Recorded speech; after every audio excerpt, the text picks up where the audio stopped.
I mean, where do you guys want to start with this one? Hey, everybody. It's me, AV7. Welcome back to my channel.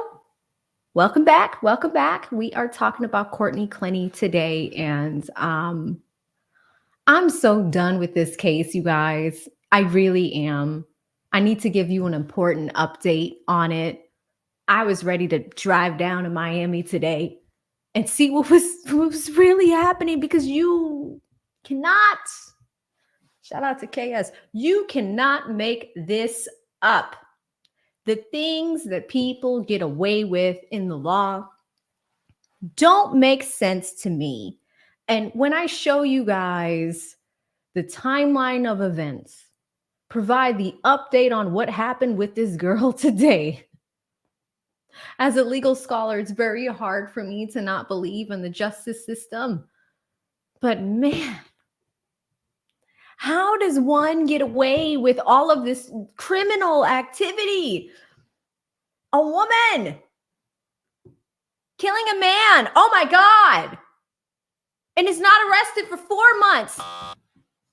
Where?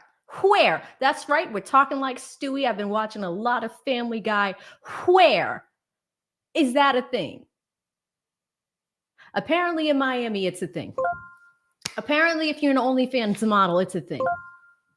I get so hot when it comes to this stuff, guys, because, I have a little brother.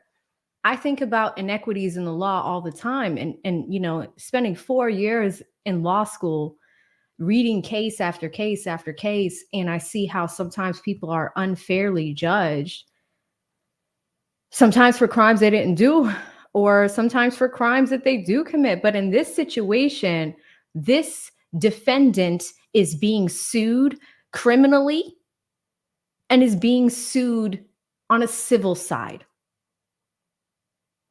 I have produced a mountain of evidence that we will look at today. They don't want me in front of that jury box. No. They don't want your Boston girl in front of that jury box. Oh my God.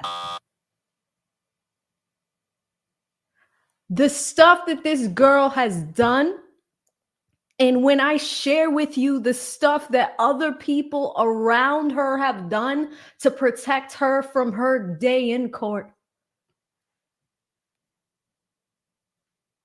I don't know. And you guys are like, oh yeah, AV, take the bar exam. Go practice law. Go do it. Go do it. Go practice law and defend people. And I should. Like, I'm kind of leaning towards criminal defense now that I see all this debauchery take place. It's so crazy. When I tell you guys about all the things this girl did, an OnlyFans model too. So that means she's got the cans out. That means she gets all the guys to look at everything. Let's see who we have in the building. There's 31 of you guys in here listening to my shenanigans of an intro. Shout out to E. Capone, who says, AV is better than primetime TV. I like that. That rhymes. Shout out to you, E. Capone. Hope you are doing well, my brother. Good to see you. He has entered the chat. Jess talked about it, says, are you going to touch on her man too? Because the irony of their relationship. Oh, here we go, Jess. Jess has entered the chat. We are going to briefly talk about that, but I am sorry. We can come back to that question as a group at the end of this discussion, because the debauchery, the mountain of evidence that I'm about to show you guys is fine. We can look at Christian. Christian said some things to her, but at the end of the day, Christian is a Black man and was like 20, in his mid-20s, and died over this girl. And what her family did to protect her after the fact is not okay. So yeah, Jess, we can talk about it. We'll talk about it after the fact, but I need you guys to all look at this evidence with me together, because it's not funny, but it's just wrong. It's just so wrong.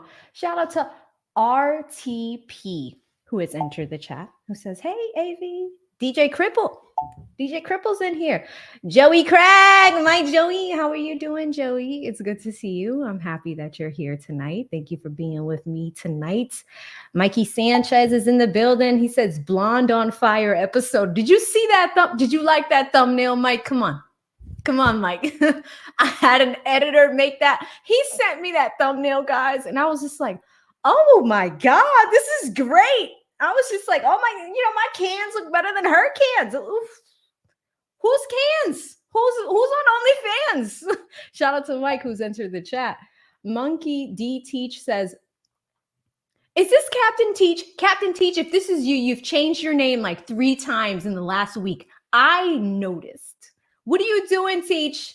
He says, monkey. He says, let's go AV to the mother freaking power. That's right. Times 7. Who has entered the chat? Monkey Teach. You got to change your name back. I can't do the Monkey Teach. I'm just going to call you Captain Teach because I suspect that this is you. He says, hit the like button. Thank you. All right. You guys are talking to each other. Shout out to Lamar who's entered the chat. Lamar is laughing. Family Guy. I was, Lamar, you're going to love this. I was, because you guys know I'm from Boston originally. Shout out to all the people that are about to leave because they're like, oh, just get to the tea. I don't care about you. Them too, not YouTube. So Lamar, I was looking for sound effects because you guys know I'm cool, super close with the lead attorney. And I love that sound effect he has. It's like the Rick Ross sound, the laugh, like ha ha ha ha. Right. And I was like, dude, how did you do that? Because I would love to put like Family Guy sounds here, just like Peter Griffin or the Ted Bear saying stuff. You guys give me ideas because I would love to add some Peter Griffin things on this soundboard and just, little ode to the Northeast. Let me know what you guys like. I would love to have the Ted thing on here too. That would be fun because, That's Correct is great. And the Clue and the jail sound, all of that's great. But like, we got to make it fun. So shout out to you, Lamar. And yes, Family Guy all day. Gentlemen, hello. He's entered the chat. Michael has a question. Did you see the chick that stabbed boyfriend 109 times or got no? This is what I mean, Mike. Like I'm over here researching this girl and all of her shenanigans, and you're telling me there's another one? I'll do it. I'm going to watch it. I'll check it out. Let me write it down just for Mike San. I will check it out. Damn, 109 times. That's aggressive. Shout out to JT Coin Rings with the first super of the night. He says 199. Hello, AV in chat. Congrats, brother JT, on recently getting monetized. I think it was like 2 or 3 weeks ago. I checked out his channel, guys. He's like a coin collector and talks about these things over there and is a big supporter of me and the lead attorney. Guys, check him out. If any of my mods are hanging out, please drop his link. That would be fantastic. But I've learned a lot about coin collecting recently, and that's because I've subscribed myself to JT Coin Rings. I hope you guys do the same thing. And me says AV is too cute. Am I? Am I cute? Am I? Can I be more than cute? You girls single as hell these days. I'm just saying. Jay Brooks says looking good. Thank you so much. Christopher Williams. Chris, where you been? You made a live stream? It's about time. It's about time. Driving to Wealth says AV, I love the channel. I'm glad you like it, sir. Welcome, Driving to Wealth. All right, guys, I'm having too much fun with you. Café es bueno. Café. We're doing it. Oh, we live, baby. We live. Are you guys ready? I have so much to show you about this girl. This case is going to be crazy this year. In 2024, I'm telling you right now, there's 2. Keefy D, you guys know I've been all over the Tupac thing. But this one, nobody sees it right now. But the fact that the news buried this story this morning about this girl, the egregiousness. Truist, you're back. Where you been? Truist, I haven't seen you. He said, I finally caught one of your lives, Miss AV. Where's your super chat icon? Listen, you can hit that super chat button, baby. It's there. It's there. It is there. Okay. You can find it. It's there. It shouldn't be disabled. It should be there. Good to see you, Truist. Rob, how you doing? Rob Platinum. He says, AV, aka the most beauteous one. I like your icon. What kind of monkey is that? Can you let me know what type of monkeys you're into? That's a monkey, right? Yanni, this is actually one of my friends. Yanni says, definitely too cute. Thank you. Thank you. Shout out to Truist with the second super of the night who says, just a little donation for the private jet fund. Let's go. Let's go, guys. 109 stabs. Okay, yeah, we're going. Dapper! This is the problem. When we start, I just see all you guys, and I'm so happy. Dapper, I haven't seen you in forever. So much love to you. Hope you're doing well. Patty's in here. Cafe, come on, you're gonna do the third. The third supers. It's just a few pesos for the stream. Listen, I'll take them. All right, guys, look, I caught up. Shout out to Aaron. Shout out to Up One. Oh. Okay, let's start with this story because I think it's time. We're 11 minutes in. The people that don't want to super or subscribe or anything, they're just watching. For the cheap seats in the back, let me brief you on this situation. You have Courtney Clenney. She grew up in Texas. All-American girl, decided to go to OnlyFans. Started out as a model, you know, like they all do on Instagram. You know, the fitness models, the buttons, all the things. You see it and you're like, wow, right? I mean, I even looked at her Instagram page. I was like, wow, right? She started out as a fitness model, very curvy, super strong. Also was in a few fitness competitions as well. So, you know, she started her journey in high school and started to do these fitness competitions, right? At some point, I guess she dabbled in real estate. I don't know. I got so many links to show you guys. It's not even funny.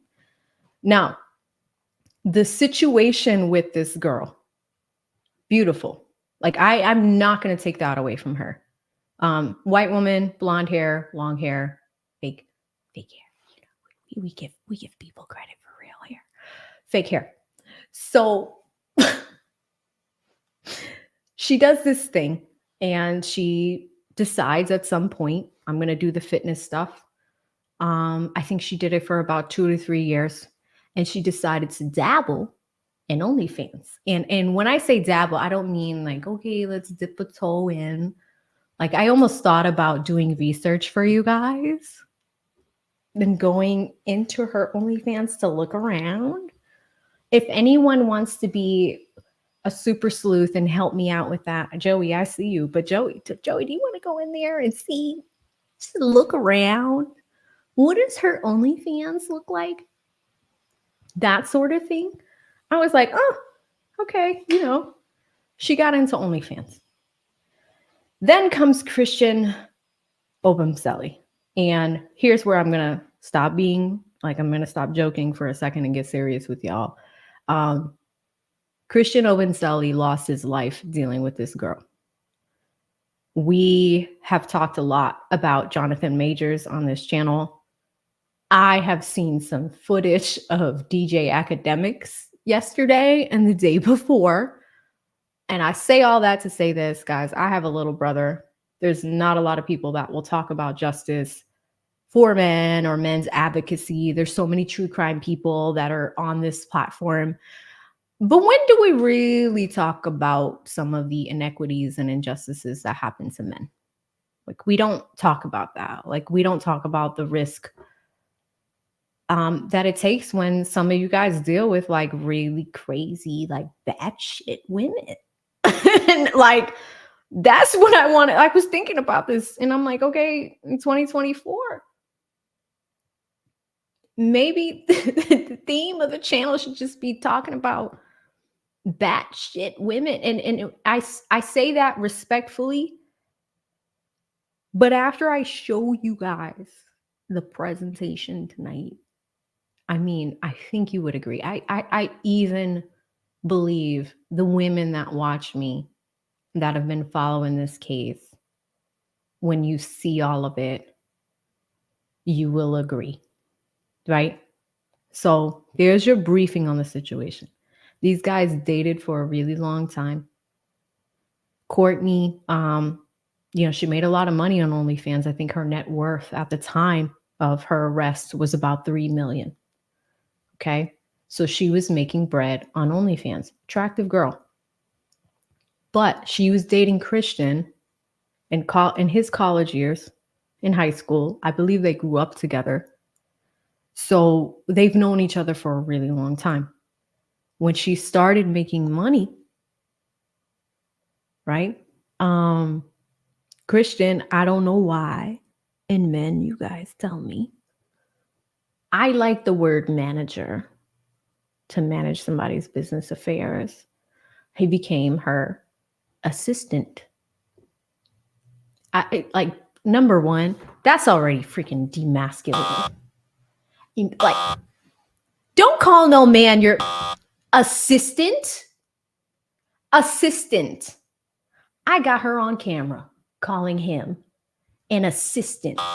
And what do those assistant duties include? Helping you book flights, helping you think about your calendar, helping you think about your business affairs, all of those things, right? This girl had the nerve to call the person that she's also in a relationship with an assistant. I can't. That's already going to set the tone for this live stream. I just want you to know that. They fought a lot.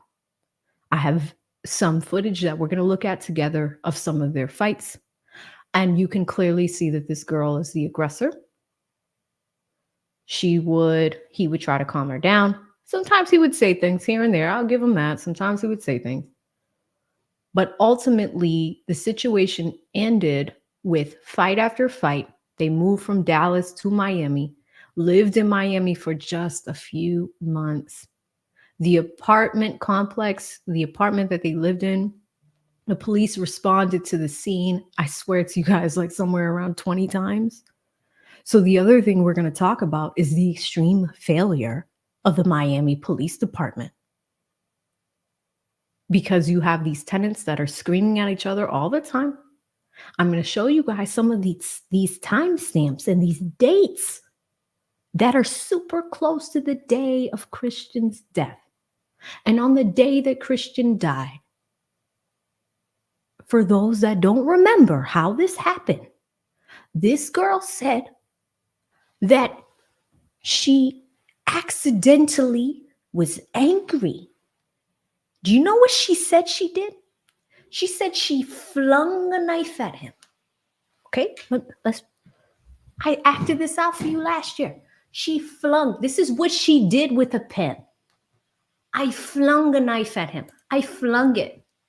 Oh yeah, are you flinging a knife? It's just gonna hit a man in his chest next to a vital artery. Oh yeah, you flung a knife from across the room. It hit a vital artery. And he died. And here's the best part. I'm sorry that was abrupt. I apologize. The knife hit Christian. He hits the floor. Do you know it took this girl like 20 minutes to call 911? She didn't call 911. You want to know who she called? Her mom. She called her mom. Police respond. She's covered in blood on the floor. Just crying like, oh my God, it was an accident. I just flung a knife at him. He was trying to attack me. Oh my God.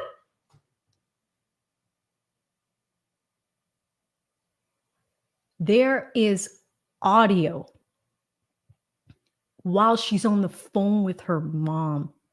There's audio of him saying things like, I can't feel my arm.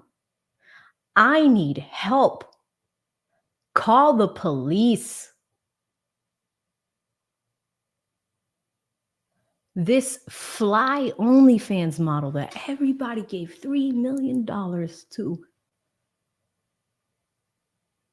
called her mother instead of calling for help when she flung a knife at somebody. And guys, it's gonna get worse. I swear, I'm not making it up. I swear, I'm gonna come to you in the chat. It gets so you cannot. It makes me angry. You cannot make this up. Do you know that death took place? Christian died. He could have still been alive today, honestly. He probably could have still been saved. His family actually has a civil lawsuit against her too because of what happened. But listen to me. Miami PD didn't arrest this girl for 4 months. Oh! She went to rehab in goddamn Hawaii.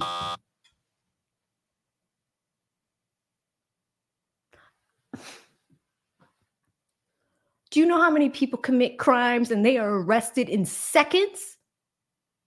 This girl was able to leave Miami-Dade County, go back home to Dallas, and then go on a ayahuasca retreat or whatever the hell in Hawaii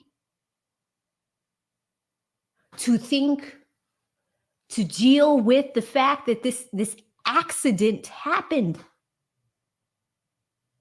Oh, y'all not ready for me tonight. I saw this news headline this morning in bed. I said, oh my God, it's not even my day. I'm not even supposed to go live on Wednesdays, but you know what? We are going to talk about it. Whew.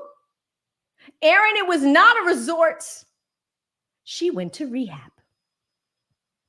It was not a resort. Oh. Okay, let me just read some of these supers real quick because I've missed a few of them. And we do have a stream sponsor. And then I will bring you to this girl's parents.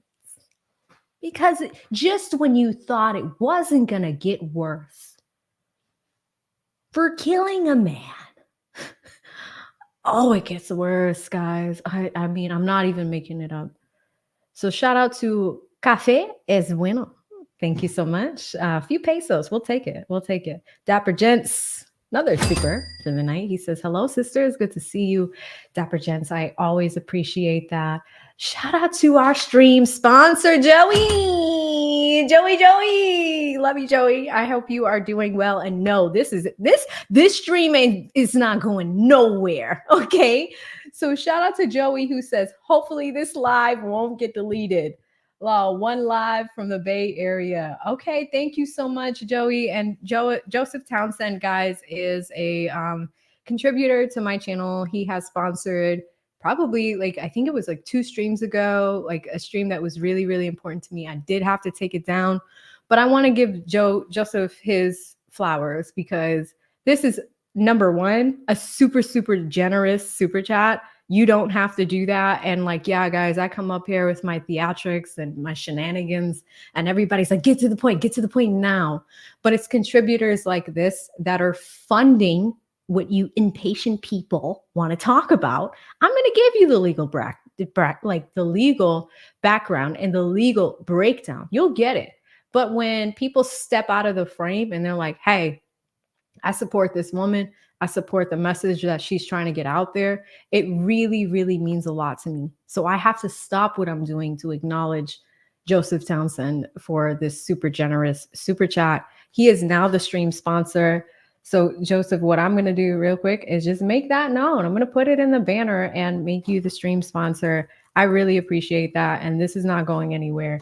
The other thing, guys, is if new people are finding me look, this is how much I appreciate my community. If you want the the quick and dirty version, like I have a 10-minute video on this girl, but if you want the tea and you want to watch and you want to, collaborate and you want to talk to people in the chat, we're all super nice here. We're all super happy over here. Like we're all just kind of looking at situations and, talking about them. And there's a little bit of advocacy as well, like these are situations that we don't talk about enough. All these people in the true crime space talk about like the women that, get hurt and things like that. And I'm not saying that there's anything wrong with it at all. But what I will tell you is in a scenario like this, where you have a young man that's brutally, and she says she flung the knife at him. I mean, I'll be honest, guys, it doesn't look like it. And even during her bail hearing, the judge said, no, first of all, you're not getting out of jail. You're not getting out on bail. We're not letting you do that because at the end of the day, there was a witness, an expert witness that was on the stand testifying that specialized in weapons. And he had mentioned, she said that she flung a knife at this guy. If you think about the trajectory in which the wounds had happened based off of the autopsy report, there was no physical way that what she is saying made any sense. However, I have a timeline. We're going to look at it. Matter of fact, let's bring it up because, Joseph has blessed this stream so much. I'm going to go ahead and bring the timeline up now because when you look at it, like it just shows you the knife, but it also shows you the experts that have testified and said, hey, there is no physical way that knife dropped in a downward position and was the cause of his death. There was more force that was necessary that required him or, for the way that he died. Those were the injuries. Sorry, guys. I'm just trying to pull it up. All right. Do we have it? Newsweek has it. Okay. Let me go ahead and bring it up now because I don't even want to waste time. All right, guys, let's look at this. And I'm not going to read through this full article, but I do want to show you at least this image here. And let me make sure y'all can see it. And Joey, thank you again. I so appreciate you. You are the best. Look at this timeline. I'm going to bring it up several times during this discussion. Okay. This is what Courtney Clenney did. These are based off of her phone records the day that Christian died. There are about 7 timestamps. Number 1, she calls him at 4:01 p.m. and says, hey, I'm going to go live on Instagram. Okay. What are the issues that we have with this? I actually have that Instagram live. I looked at it. She's missing nails, all types of shenanigans. Now, that's at 4:00. They had an argument because apparently Christian went for a bike ride. He's riding his bike. And he saw a woman that they both knew. Christian told her, like, hey, I saw this woman. I said hi to her. Right? Courtney freaked out because he said hi to another woman. He said hi to her. That's it.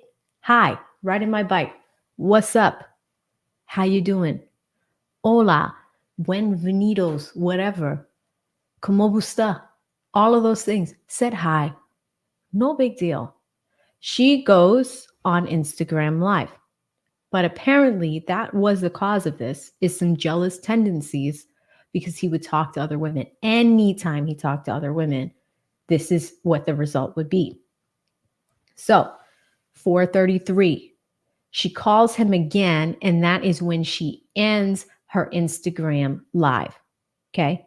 She's trying to muster people to come to her OnlyFans page. Like, yeah, I'm going to strip tonight. You can see all these things, like blah, blah, blah. I'm going to show you guys the Instagram Live because it's unsavory, but it's there. Hopefully this doesn't get demonetized. 4:33 at the same moment. Notice that that is highlighted because that after the Instagram live, which is still up, by the way, I have no idea why defense counsel would leave that freaking video up. It is still up and accessible right now. We're all going to watch it in a few minutes. But Christian walks into the apartment at the same moment that her Instagram live ends. So she did a 30-minute live at 4:43. So if you look at this, this is in the span of 10 minutes. In the span of 10 minutes, an argument pursued or ensued. That's what you're not seeing on this timeline. That's when I believe she threw the knife within that 10-minute window. So he gets home, guys, and that means that within 10 minutes, this argument happened. Within 10 minutes, you threw the knife. At 4:43, that's when she calls her mother. That call lasted till 4:49. So you were on the phone with your mother for 6 minutes. Guys, here we go again. At 4:49, she made a second. She made a second phone call to her mother after she threw the knife. And that phone call lasted 7 minutes. So what we can see from this timeline is that there are 13 minutes where this man is literally suffering because you threw a knife at him because he said hi to somebody that was riding a bike while he was riding a bike. So for 13 minutes, you could not call for help. Notice at 4:57, this happened at 4:33 when he walked in. That's when she decides to call 911. That's when we have a record of a 911 phone call and a 911 transcript. Police did not take long to respond. They were there in 7 minutes. Now look at this. Police officers exit the elevator and they are at the unit at 5:04, right? If she called for help immediately at 4:33, and if she was really innocent, this man actually might be alive today. The 13 minutes to call your mother and ask her what to do is not okay. Shout out to Julian Brown with the $10 who says, hey sis, just wanted to show some love. Thank you, Jew. I hope you're well, Juju. And sorry, that's an awkward moment for a super chat, but I needed you guys to really look at this timeline and really understand it, because it's going to make all of the actions that took place after this timeline not make a lot of sense. Where is Courtney today? Courtney right now is in jail. Okay. She's in a Miami correctional facility. After this event took place, like I said, girl goes to rehab for 4 months. They did not arrest her until August of 2022. Right? I'm going to get to the news of the day, because one thing that I need you guys to realize is 2 things. Courtney has 2 parents. They are still married. Courtney has a father who comes from the investment banking industry. You guys know, I know a little bit about that space, right? I know about the banking industry because I've been in it since I've been 18. Okay. So just over almost, probably 15 years now. So I know a little bit about the banking industry. Bankers know a lot about taxes, how to move money, where to put money, things of the like, right? So you have that. Courtney's mom, who we just saw on the timeline, is also involved in this case, right? They're married. After Courtney's debacle with this, she was not immediately arrested. She was interrogated. She was found covered in blood on the scene. They interrogated her for hours. I actually have the interrogation footage too. We're going to look at that, right? We have that on Courtney. She was out 2 days later, 48 hours later, after the police let her go, at a bar drinking beers, cervezas, with her dad. And, people were, like, shout out to women. Shout out to Black women. They were like, you just killed a man, and like that, like filmed it. It was like, you just killed a man and now you're out having drinks, which is true. Like, people were like shocked that she was just out having a drink 48 hours after this happened. What happened to the $3 million that Courtney had liquid? Because it's not just a regular apartment in Miami. It was a high rise in Miami. Okay. Just something like the 21st floor. I don't know, in Collins. I don't know. I don't know the address. We can pull it. I have it. It's here. But it's like, this is not somebody that's not willing to spend money, right? What happens is that money, dad takes it and says, Courtney, don't know what's going to happen, but let me take that $3 million for you, and I'm going to put it over here while we figure all of this out. Granted, he's trying to protect his daughter. The mom trying to protect her daughter. Okay. I hope you guys are sitting down, because I cannot wait to tell you what the news said this morning. Guess who got arrested for trying to protect her daughter, their daughter? Both of her parents got arrested. Do you know what they did? They tried to hide evidence. In those 4 months, goddamn Miami PD did not arrest this girl. In those 4 months, the parents got arrested yesterday because they took Christian's laptop and tried to delete stuff off of it. This man just got killed by your daughter, whether it was an accident or not, and you're gonna mess with evidence. Ooh, I'm telling you guys, when I read this thing this morning, I was so hot, because it's like, as far as justice, why is it that this girl, her parents can help her with all of this stuff? It takes you 4 months to arrest her. Miami PD, what in the hell are you doing? So I pulled the arrest warrant, because I want to know, why did it take you 4 months to arrest a person? Whether she goes down for first-degree murder or whether she goes down for second-degree murder, that 4 months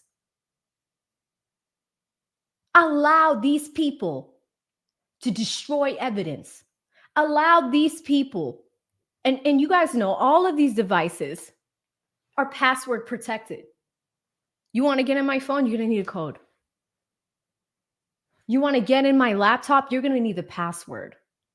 You want to get in my iPad, you're going to need the code to that too.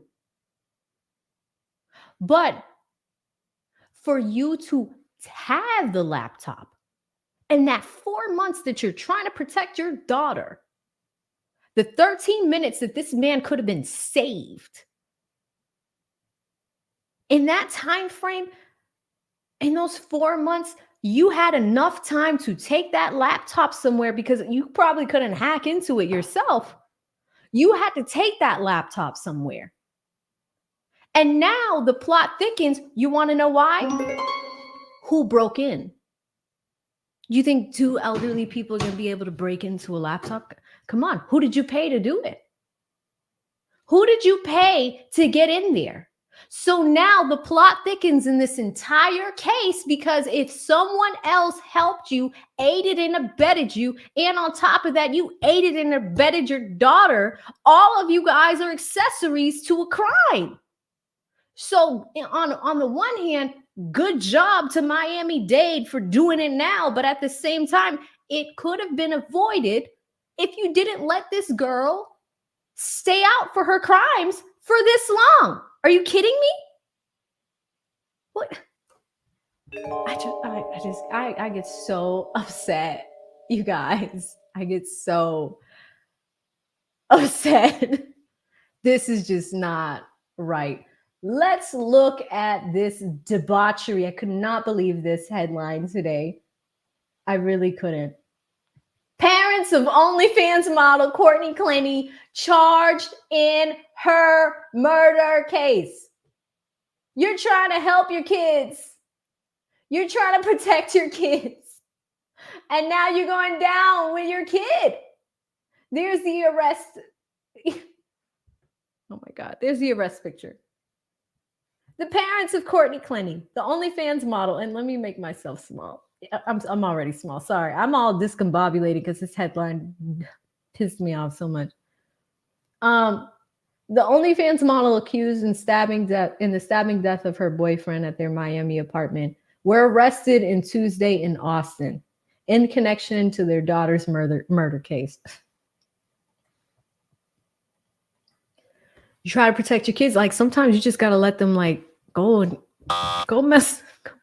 fail on your own. I didn't tell you to kill anybody. Why are you throwing knives at people? What are you doing? But the mom was probably already implicated with that 13-minute gap. And let's keep going. Records obtained by CBS Miami show Kim and Deborah Clenney were booked at 2:34 p.m. by the Travis County Sheriff's Office and out-of-state felony charges and were being held without bond for another agency. What does that mean? That means Texas is about to ship them to Florida. That means they're getting extradited. When states work with each other like that, that means they have enough on you for your local authorities. So if crimes are committed in different states, that doesn't necessarily mean that you're immune from dealing with the consequences of that crime in a different state. So they were able to get jurisdiction over her or these not even her, this couple, her parents, right? Let's keep going. Attorneys for the Clenney family released a statement that in part read, "We are extremely surprised and very concerned about the arrest of the Clenney family," because it's not just her anymore, it's a family. "This could be an example of prosecutorial overreach and misconduct." Could be. You don't know. Court has to decide. "We believe that the Clenney family has been targeted with some trumped up charges to discredit them in the press and make their lives miserable." Let me stop for a minute. I have not liked the defense attorney's statement for Courtney Clenney or just the defense team's statements, because a lot of it is like, woe is me, victim thing type of stuff. And you can clearly see it even in this media statement. They're still making excuses. But at this point, it's making excuses for the parents' conduct. You're not going to get arrested if they have nothing, absolutely nothing on you. I mean, it happens. You guys know all the time. Like all the time it happens. But like, oh, we're being targeted by the media and that's why this is happening. No.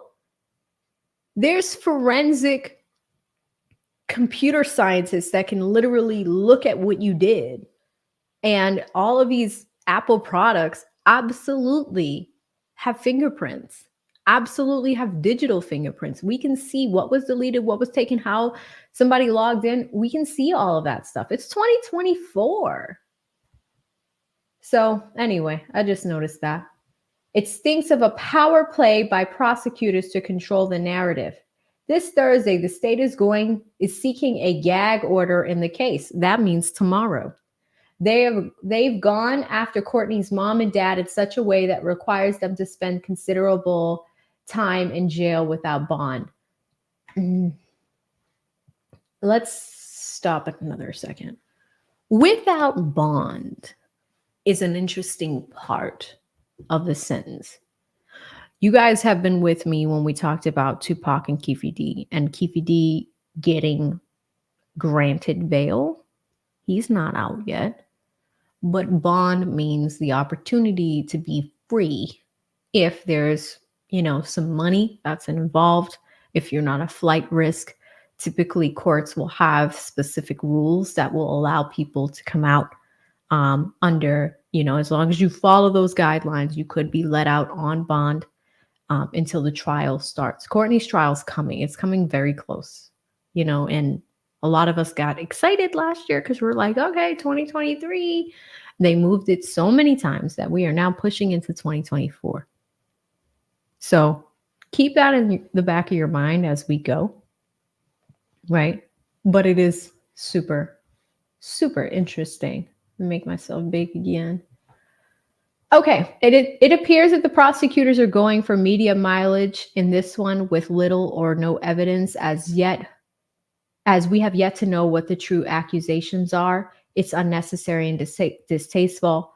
All they had to do was a phone call or give us a phone call, and we could have been in court. It's so inexcusable. According to the arrest warrant affidavit, Kim, Deborah, and Courtney are charged with 1 count of unauthorized access of a computer. Whew, number 1. Number 2, a computer system. Number 3, or electronic device of Christian Openselli. Actually, it's 2. It's unauthorized access of a computer system, or electronic device.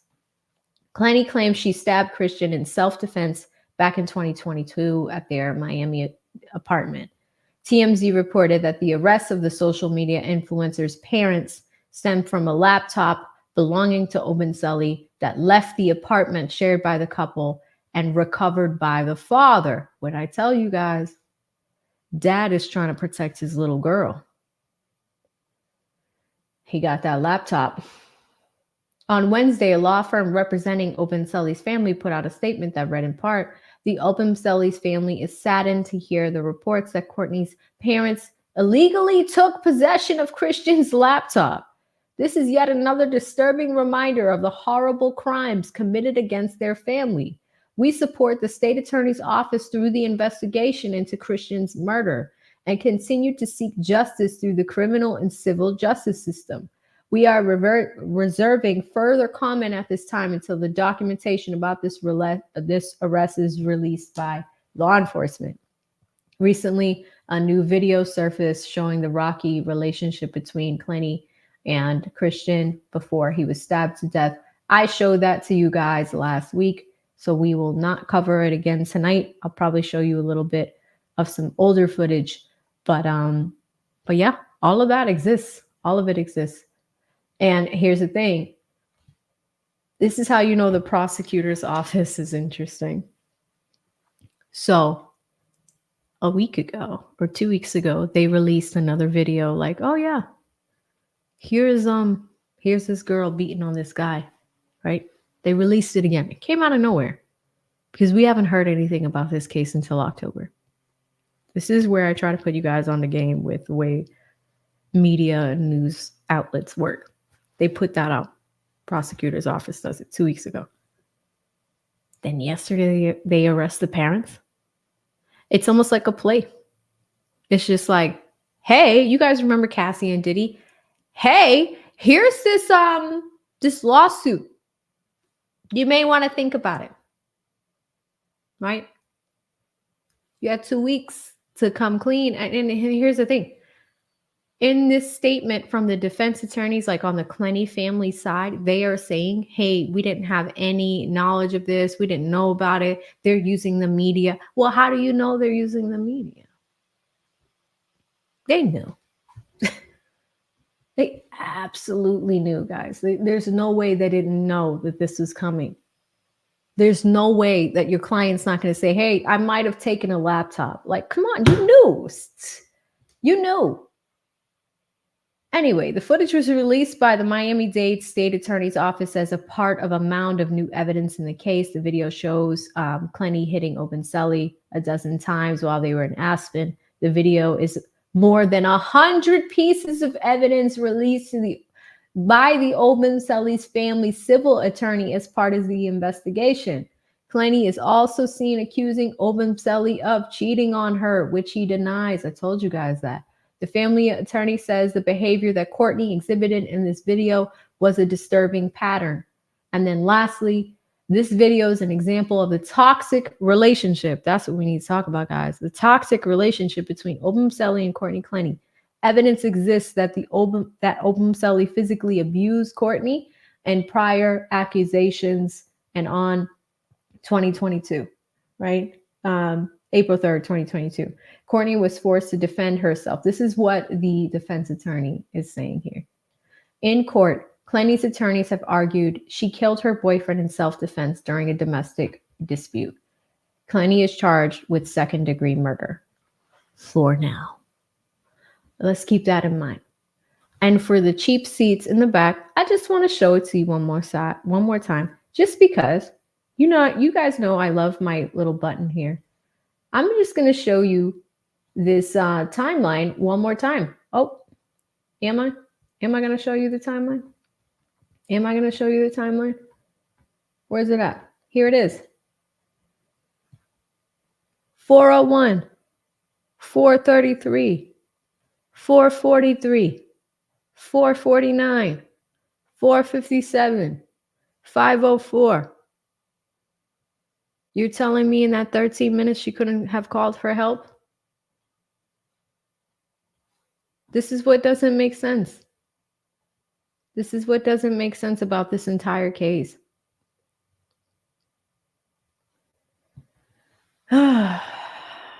So the parents just got locked up for this. I mean, wow. Wow. And here's the thing. Dad taking the money after this happened, immediately taking the $3 million and putting it over here, putting it in the cut. Remember I told you he was a banker. They were trying to shield the money. Mom's on the phone with this girl after she threw a knife at her boyfriend. They're trying to protect her again. And then you protect your daughter a third time by putting her, and she's not a kid. She's over the age of 18. She has this toxic behavior. We got it on video. She's on OnlyFans. Who knows why she made that decision? But then you put her in Hawaii. All of those deliberate actions were made because they were trying to protect Courtney. They were trying to protect her. Right? Let's look at one more thing because it gets worse. Let's go to her very last. This is also a giant prop. I have no idea what is wrong with these defense attorneys. This is still on the internet. I showed it to y'all last year. I'm going to show it to you again because these are utter shenanigans. These are utter shenanigans. That timeline is here, but we are now going to look at her very last Instagram Live. Why is this evidence still sitting on the internet? I have no idea. I have no idea. If I'm a defense attorney, why is this still on her profile? Why? This is the exact footage from 4:03 p.m. till 4:33. So while he was out riding his bike and saying hi to somebody, this is what she was doing. All right, let me make sure the sound is good. You guys should be able to hear this. Put a 1 in the chat if you can. Look at this.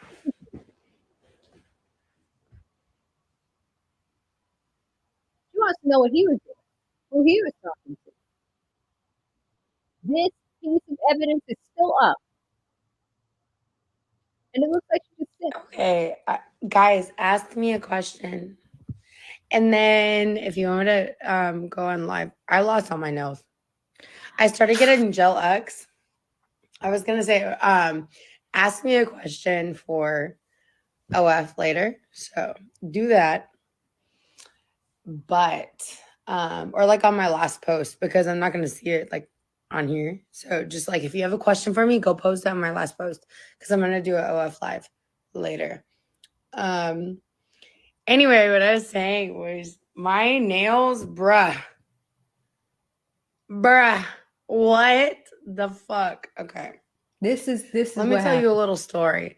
So my one of my middle fingers is this one. Hold This on, one stop. got like People pay for fully this ripped on off. OnlyFans. Is this what we pay for on OnlyFans? These women out here missing nails. How did she make 3 million on OnlyFans? Can can we pay more money for them to get their nails done? I mean, I can't. This is the girl. This is the girl. So this nail got fully ripped off. It hurts. It still hurts like when I tap it like this. It still hurts so bad. But I found out about something called Gel X. So it's an acrylic nails that I've been getting since I was like 15, which is like what damaged my nails. So I got Gel X. It's basically just like painting stuff on your nails and then just like painting like a glue on it. It's basically like a press-on nail, but way more expensive. But it's better for your nails. So I've been doing that for like 2 months and my nail has been growing back. Thank goodness. I was literally looking up like nail transplants, guys. Like Oh for my real, God. looking up nail Oh transplants. my God. Because I was like, if plastic surgery can like make bigger boobs and bigger butts, they can damn sure give me a nail. Oh, that sounds so No? educated. Why do we pay for this? Why are we paying for this? Why is anybody paying for this on OnlyFans? I mean, I know it looks great, but like, wow. And that's the thing. This video was shot. She was on OnlyFans, and 20 minutes later, this man got stabbed in the chest.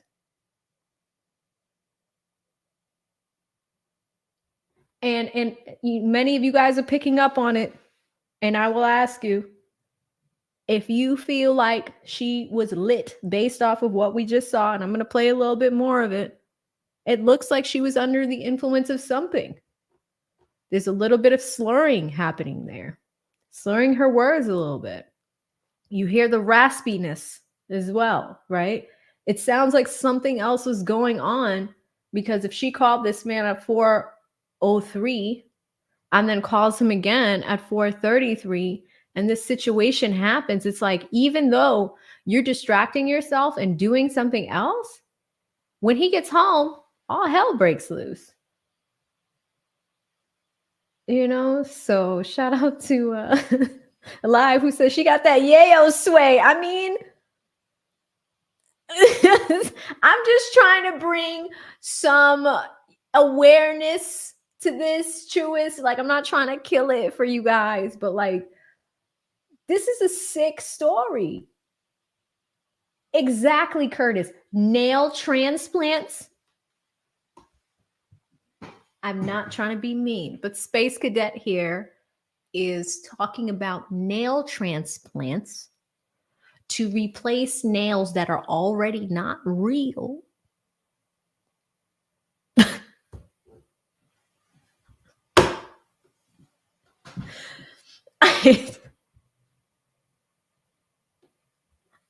I don't know if I believe in the human race anymore. What? Okay, all right. Let's go back. Let's watch a little bit more debauchery, and then we're going to go to the elevator footage, the TMZ clip, and the interrogation. Oh my God, this one is just, I don't understand. That's actually not a thing. So I actually like freaked out and lost hope for a minute. I was like, damn, I'm not going to have a nail for the rest of my life. And this is a bitch who gets like long nails.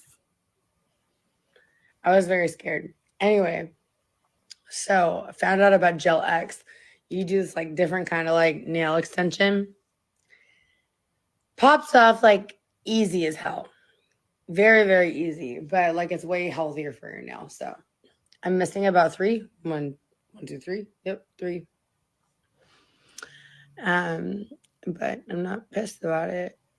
Do you support the police? I've actually, well, That is correct. yes, I do. Cafe. I do. I think a lot of times they don't do their job. for sure. In my experience, I've not been helped by them, but I think for sure they typically do their job, and it shouldn't. I don't know. Even the way she just said that, I she's did go to not like Travis. sober.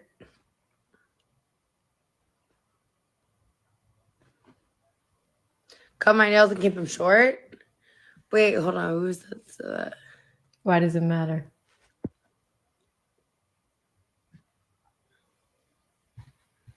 Okay, let me see if I can. You really can't skip Instagram like that. I want it to go to the end. Wait, I would love she's that. having audio issues. Am I gonna go to broadcast live on OF soon? Yes, I'm gonna do it tonight. That's what I'm saying. I need to get some like dirty questions to answer tonight, but I'm gonna do something else. Yeah, Courtney was definitely on drugs, guys. She was on drugs. I don't know what else to tell you. I mean, she has admitted to cocaine use. I don't know if they've tested her the day of the arrest. But I am just really disappointed in the Miami Police Department for a few failures here. Number one is letting this girl free for 4 months when you could have prevented all of that. So one of the things that I also did for you guys is I pulled the arrest warrant because I want to know what took so long. Why did this take so long? The 11th Judicial Circuit in and for Miami-Dade County. Why did this take so long? When was this signed? When was it executed? We're going to go to the very last page. The 4th day of August in 2022. This murder took place in April. All right? What took so long to get this girl that lived in Austin, that was 5'8", 130, blonde hair, blue eyes? Why did it take so long to charge her with murder in the 2nd degree with a weapon? No bond. Why did it take so long for this felony murder, full extradition, bring her back to Florida? Why did it take so long? The judge in the 11th Judicial Circuit for the Miami-Dade County in Florida, no bond. Why did it take so long? What do they say? What's in this affidavit to support it? This young woman, born in 1996, right? For the one count of murder in the 2nd degree. And that's the other thing. We're going for 2nd degree. Why? Because she said it was an accident? Because she said it was an accident?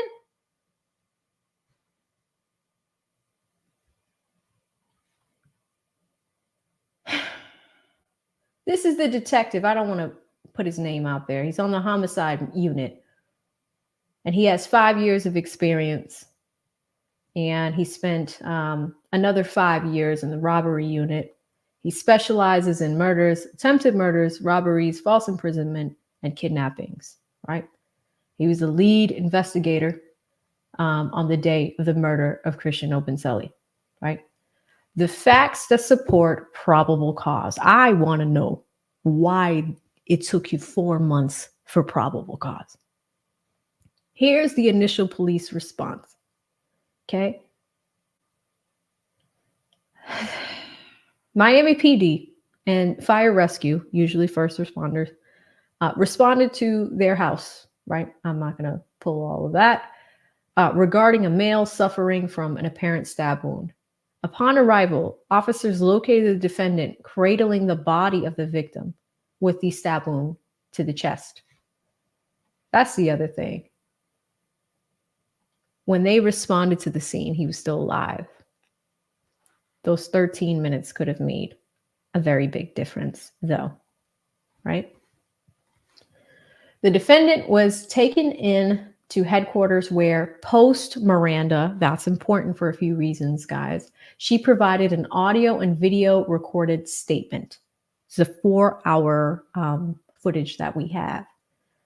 Following the defendant's statement, she was released pending further investigation and consultation with the state attorney's office. That paragraph right there is it. You see where it says investigation? That paragraph right there is it. The big question, and all of you in my audience, I'm telling you right now, for anybody in this jury box, that's the question right now. Why is that paragraph there? The defendant was taken to headquarters where post Miranda, meaning she was Mirandized. She was read her Miranda rights. She provided a statement. Following the defendant's statement, she was released pending further investigation and consultation with the state attorney's office. Why? Why? Why? For what? Oh my gosh. The victim's body was transported to Miami-Dade's medical examiner's department. An autopsy was performed and determined that the cause of death was a stab wound and the manner of death was homicide. Specifically, that he found the victim was stabbed, that the knife punctured a vital artery in the right of his chest. The knife entered a downward angle in the depth of 8 centimeters. Let's unpack that. This is why even forensic experts are saying 8 centimeters is pretty deep. Like, it's probably like that much. You didn't fling it. I don't care what you say. 8 centimeters, like I play darts. Some, like, you guys ever go axe throwing? That takes a significant amount of force, even for a fling, you know? So I'm so curious why they went with second degree on this one. I really am. Anyway, following the findings, they consulted with the state attorney's office regarding the facts. As a result, various investigative steps were taken by these offices, included several warrants and subpoenas. Additionally, the information was received from another out-of-state law enforcement agencies. While not an exhaustive list, Miami PD investigators and the state attorney's office prosecutors have reviewed video and recorded statements, 911 calls, records, data, all that stuff. Accordingly, the evidence obtained showed that the defendant and the victim had a tempestuous relationship since November of 2023. So they were really only together for 2 years, with multiple incidents of domestic violence from both sides over the period of their relationship. The security at their building documented so many incidents of arguing, including complaints from tenants, as far as 2 floors above the defendant. The property company was moving towards legal actions to evict them from the condo. While certainly not one-sided, the evidence shows that there were prior incidents of the defendant being physically violent with the victim. See, here we go. For example, in July, this is why they took long, because they tried to make it seem like, and who knows, like, we got to see these documents. It looks like they didn't believe that it was just all her, and that, you know, maybe he was getting aggressive with her too, right? In July of 2021, the defendant was arrested in Las Vegas for domestic battery. You know, I did see that footage, and he had a bubbled up eye. She didn't have any injuries. I'm just saying. The defendant and victim moved into the apartment in January of 2022. So he really only lived there for 3 months before he died. Almost immediately, acts of violence and arguments began. This also caused the victim and the defendant to separate various times. And on the last week of March 22, the defendant expelled the victim from their apartment. So, you know, because the mother was in town. Here's the mother again. So a week before the murder, the mother was in town. That's news to me. I didn't know that. That's interesting. After the defendant's mother left and went back home to Texas, the defendant and victim rekindled their relationship on April 1st of 2022. The victim moved back into the apartment at that time. Arguments began almost immediately, with police responding and contacting the defendant, who appeared intoxicated when she made the report on the evening of April 1st. We have that footage too. Evidence shows that on Sunday, April 3rd, began peacefully, with the defendant playing with their dogs in the apartment. At some point, the victim left the apartment and returned with Subway sandwiches for himself and the defendant. Key records show that the victim left the apartment at 1:15 and returns at 4:32. Surveillance shows the victim returning to the apartment with the two dogs and leaving the elevator at 4:33. At the same time, the defendant finished and uploaded an Instagram live video on her page. Call detail records show that the defendant called the victim at 4:01 before she went on Instagram live, and then again at 4:33. And then she posted her video when he came into the apartment. Based on phone records and testimony from the mother, here we go, the mother who is now involved in this murder, a time frame for when the stabbing occurred was able to be determined. On that recorded call, defendant Clenney confirmed that she was on the phone with the mother confirmed that she was on the phone with the defendant via 2 phone calls, and Clenney further confirmed she was on the phone with the defendant at the time of the incident. Thus, the stabbing must have occurred between 4:43, fewer than 10 minutes after the victim was in the apartment, and 4:57 by the time that 911 was called. The defendant's call detail record shows the aforementioned calls reflecting the defendant called Clenney at 4:43 for a call that lasted just over 6 minutes, and the second call that lasted over 7 minutes. Accordingly, the evidence establishes that the stabbing must have occurred within the 13 minutes. At the same time that the defendant called Clenney, her neighbors began calling to report a disturbance in the apartment. So that's also happening, right? So as this crazy stabbing is happening, you also have to think about that for potential witnesses that could come in during the case, right? Your neighbors heard everything. They've heard you guys argue for a long time. The building wanted to evict you guys, and they lived there from January to April. It's not a long time. If you guys are fighting that long, like, and if the relationship is 2 years, like, get out of there. Christian stayed. She stayed. These relationships, like, honestly, guys, like, they're hard. Like, we can all sit here and judge, like, get out of there. The toxicity is crazy. It's so crazy to me. Okay. In the telephone recorded statement to the police, Clenney stated that she heard the defendant yelling at the victim to leave, and the defendant saying the victim was lying. Yeah, so she was lying, like, she's accusing him of lying about talking to the girl. In the explanation to the police regarding the content of the phone calls, Clenney did not say she discussed the incident with the defendant. However, investigators know that the mother did communicate with the defendant about the incident because investigators saw a text message from mom on the defendant's phone recorded at 5:25 after the police were there, and that it mentioned self-defense and advised her not to say anything to investigators without an attorney. I'm sorry to yell at you guys, but I'm reading this for the first time. This is the arrest warrant.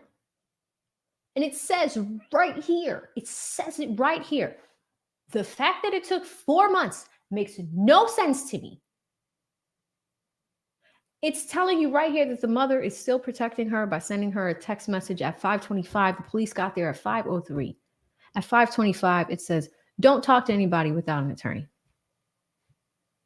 This is also the same mom that just hit a computer, destroyed evidence on a computer.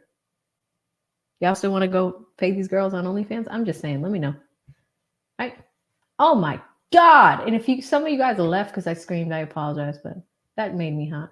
Although the defendant admitted not having caused the victim's injuries in her post-Miranda recorded statement, she also provided several inconsistent accounts about the incident. The defendant claimed that she armed herself with a knife in response to the victim having shoved her against the wall by the neck, although not choking her, and she claimed he threw her to the ground but then allowed her to get up. And then she claimed he threw her to the ground but then allowed her to get up. And that justifies grabbing a weapon. Okay. The defendant's physical body was documented on the date of the incident, and there were no injuries to her person to corroborate this account. At no time did the defendant claim that the victim was armed with any weapon. Oh my God. In describing the stabbing, the defendant claimed that she threw the knife from a distance in excess of 10 feet. Based on the location and depth of the stab wound, the medical examiner opined that throwing the knife from that distance would have not caused a fatal stab wound. Oh my goodness. I'm not going to go into the crime scene, guys. I will go to the conclusion. They say the evidence in this case evaluated in its totality reflect that the victim and the defendant were in a violent and toxic domestic relationship for over 2 years. The incidents of violence began escalating with the defendant throwing and using weapons in various occasions. These incidents culminated to the day of his death, with the defendant acting without justification or causing and stabbing the victim. Accordingly, based on the totality of the circumstances, we have enough probable cause to arrest the defendant, Courtney Taylor Clenney, a white female with the date of birth of blah, blah, blah, and blah, blah, blah, with 1 count of murder in the 2nd degree. My thing is 2nd degree. Why? We say 2nd degree because he didn't have a weapon. We say 2nd degree because, okay, like she's saying that he threw her to the ground, but still allowed her to get up. So it's kind of like, is there, there's a threat, but is there an imminent threat where you need to defend yourself? I do believe that she's going to have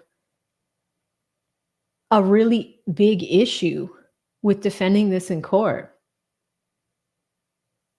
And now that we have proof of your family protecting you, this is not good. This is not good at all. I've showed you guys the elevator footage, right? We've seen the elevator footage. It's a hard pill to swallow because this is they're saying there's a issue on both sides. There's an issue on both sides, but look at this. I'm going to keep it on mute, but look at the elevator footage. Okay, here she is, walks in, wears her shirt, no shoes on, no socks on, right? Hitting him first, right? Look at this. This is weeks before this murder happened.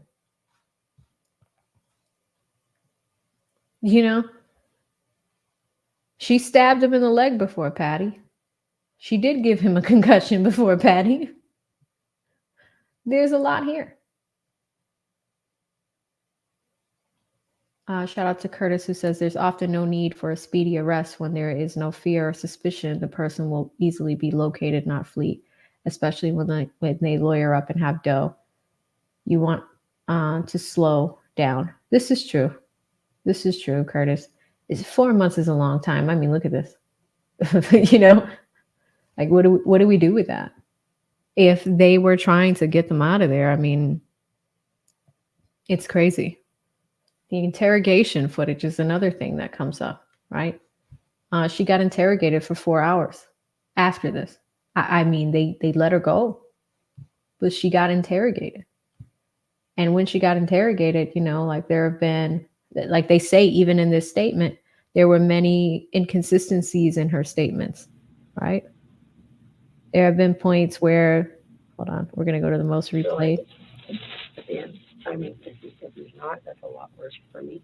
It's harder to If he's hear, not, guys. That's just a lot worse for everybody. Of course. I think this was the moment where they let her know, because she didn't know that Christian had died. She got arrested at the scene. The detectives walked in and they let her know, like, he's actually gone. Right? So this is a case that I'm not happy about, guys. I don't think anybody is happy about. Like, they're giving her hand sanitizer. I mean, I don't know if anybody else has ever been arrested and they didn't give a damn, but and I asked them for an update as well, so they're checking. She was going because they're. I don't know what I'm gonna do. I don't know what I will do with myself if he's not okay. No matter I mean, what, I clearly we can't be together. no matter what happens, But no matter where this falls, right? It's out of her control, right? You did what you could. Oh, so anyway. This so this room- is not polite, is it? doesn't matter. Okay. There's no appropriate etiquette here. But anyway, so this room is recorded, okay? So let's just, I don't want to talk about, I mean, even if it is recording right now, what we talk about is confidential. They can never use it, but I prefer yes, they can. that we just not talk about Right. the case. But just talking about in general, no matter what his condition is, She didn't know it's out yet. of our control, right? We have no control. Mhm. What's done is done. We can't undo it. We need to move forward. And my concern is you. Okay? I will be talking, obviously, to your family. Like I said, I still feel, confident that you're going home. Tonight. I don't know about tonight, but, just because the investigation is ongoing. They can hold you technically for a while. They should have held her. And I know your parents, while they're conducting the investigation, they can hold you, okay?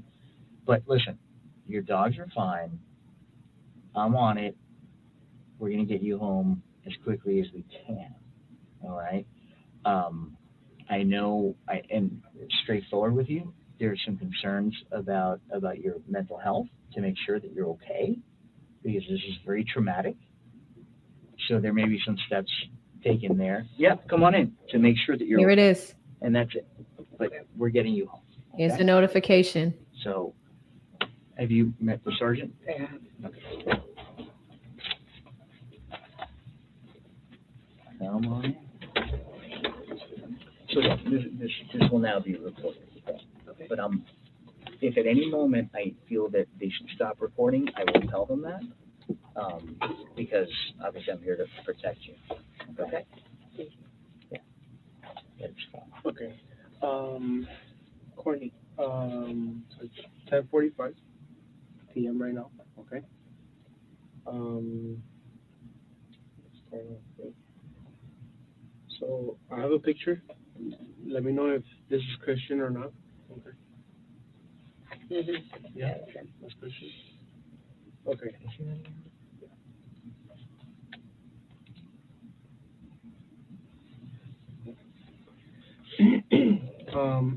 So we have to inform you that Christian did not make it. Okay. Unfortunately, the doctors did what they could. And Christian is dead. Look at the Oh reaction. my God. Look at the reaction.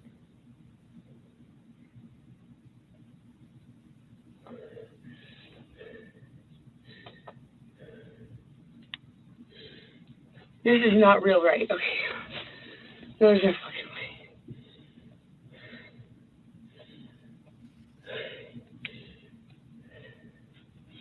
Christian died? Can I please have a hug? Am I allowed to do that in here? Can I please have a hug? Relax. Obviously, guys, this is not anything that anybody should be laughing about. Right? Young man lost his life.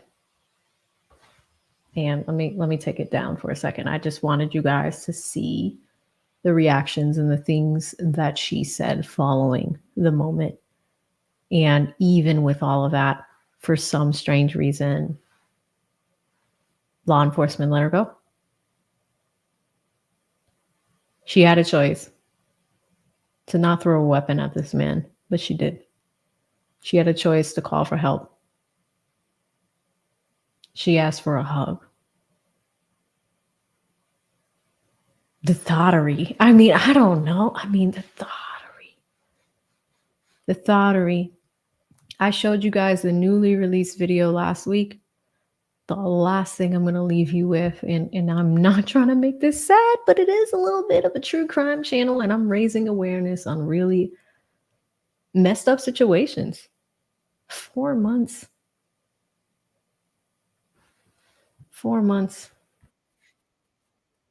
I want to show you guys, and I showed it last year. There's a channel on YouTube called We in Miami. It's a podcast. It's kind of like Fresh and Fit. They bring women in. They talk all types of stuff. They say all types of things. Why was this OnlyFans model on this podcast? Do you see how I'm just showing you evidence? If they have hundreds, it's not an open and shut case. Let's look at this, and then I'm going to come to you guys in the chat for some dialogue, but wow. And I cannot believe, like, this was in the news yesterday, that her parents got bought in. I'm surprised that more people are not talking about this case. I'm really surprised. But let's look at this debauchery together, because here's our girl. Bam! Right there on the left. Let's see what she says, because if you go to the We in Miami podcast, this is actually a pinned video on their podcast channel. Let's check it out. OF for a living. OnlyFans. You got like 1 million followers or something? 2 million. Damn. You look like the type of girl that only dates like rich guys. Is that true? No, that's not true. I only date black guys. Especially black guys. Oh, Especially black guys. oh.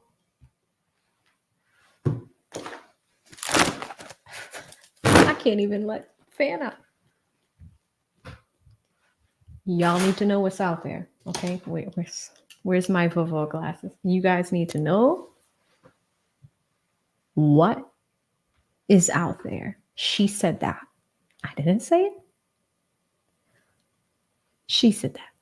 Okay, let's go back. Let's go back. Let's keep watching. Let me clarify. I only date rich. Okay, rich black guys. There we go. And so you're toxic. Yeah. You can tell she like black guys. It's like, especially black guys. For all you watching, I'm with it. Do you like to be fully controlled, or do you? I like to be submissive. Pretty well, yeah, in the bedroom, Yes. but like in my life, I don't like anybody to tell me what to do. Yeah, so you only want them to tell you what to Yeah. do in the bedroom. Other than that, you don't want them to tell you anything. Right. That- Oh, this really,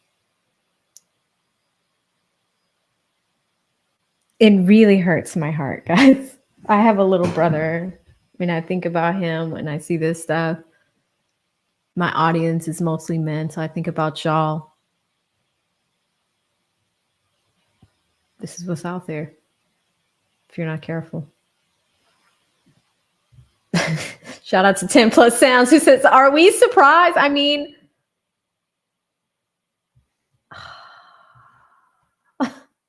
that's exactly it. Yes. So that sounds like you're a control freak with your relationships. Be careful with this one. She's gonna boss you around like Exactly. Sweet toxicity. Tell me. So you only date rich black guys. So like, have you ever dated like any politicians, or only like rappers or athletes, or what kind of rich black guys? No dope boys, no politicians. Just strictly athletes? I mean, well, dabble here, dabble there, a Yeah. little bit. Have you ever I don't- dated any celebrities? dated. Well, I mean, yes. What celebrities have you dated? Just like athletes. Jermichael Finley. But don't look him up. Don't look him up. Don't look him up because it's gonna make me look really bad. How much do you make a month? A lot.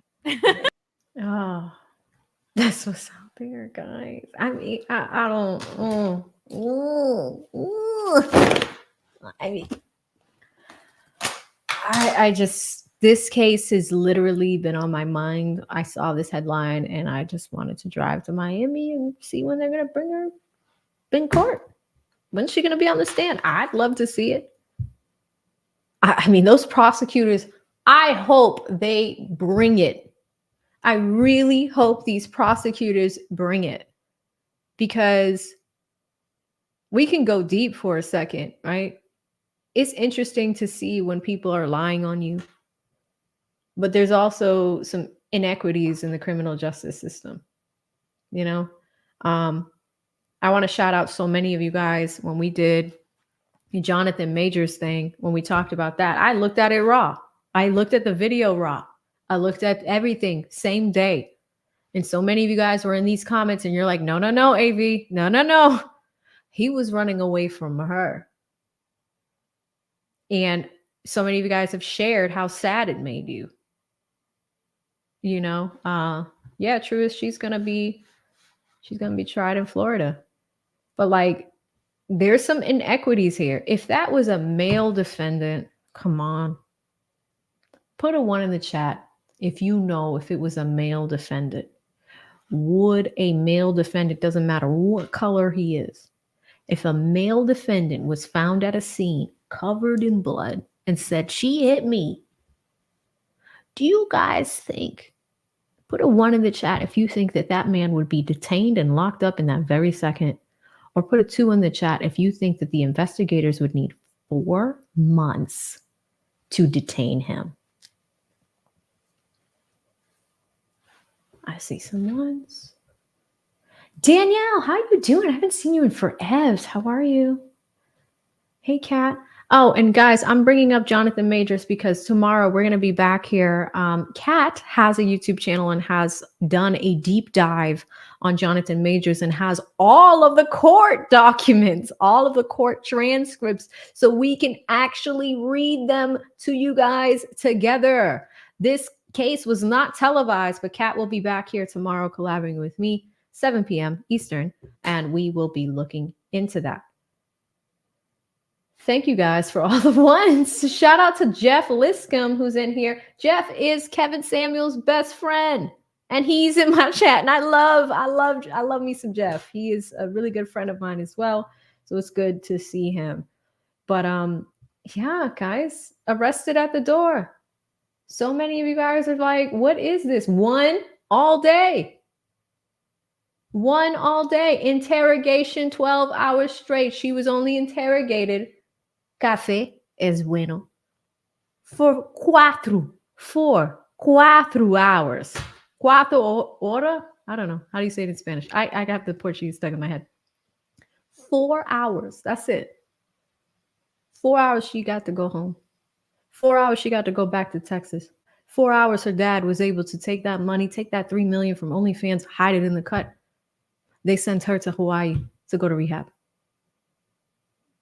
Meanwhile, Christian's not here. His family's trying to figure everything out. And here's the other thing, like, he is of African descent. I will say this.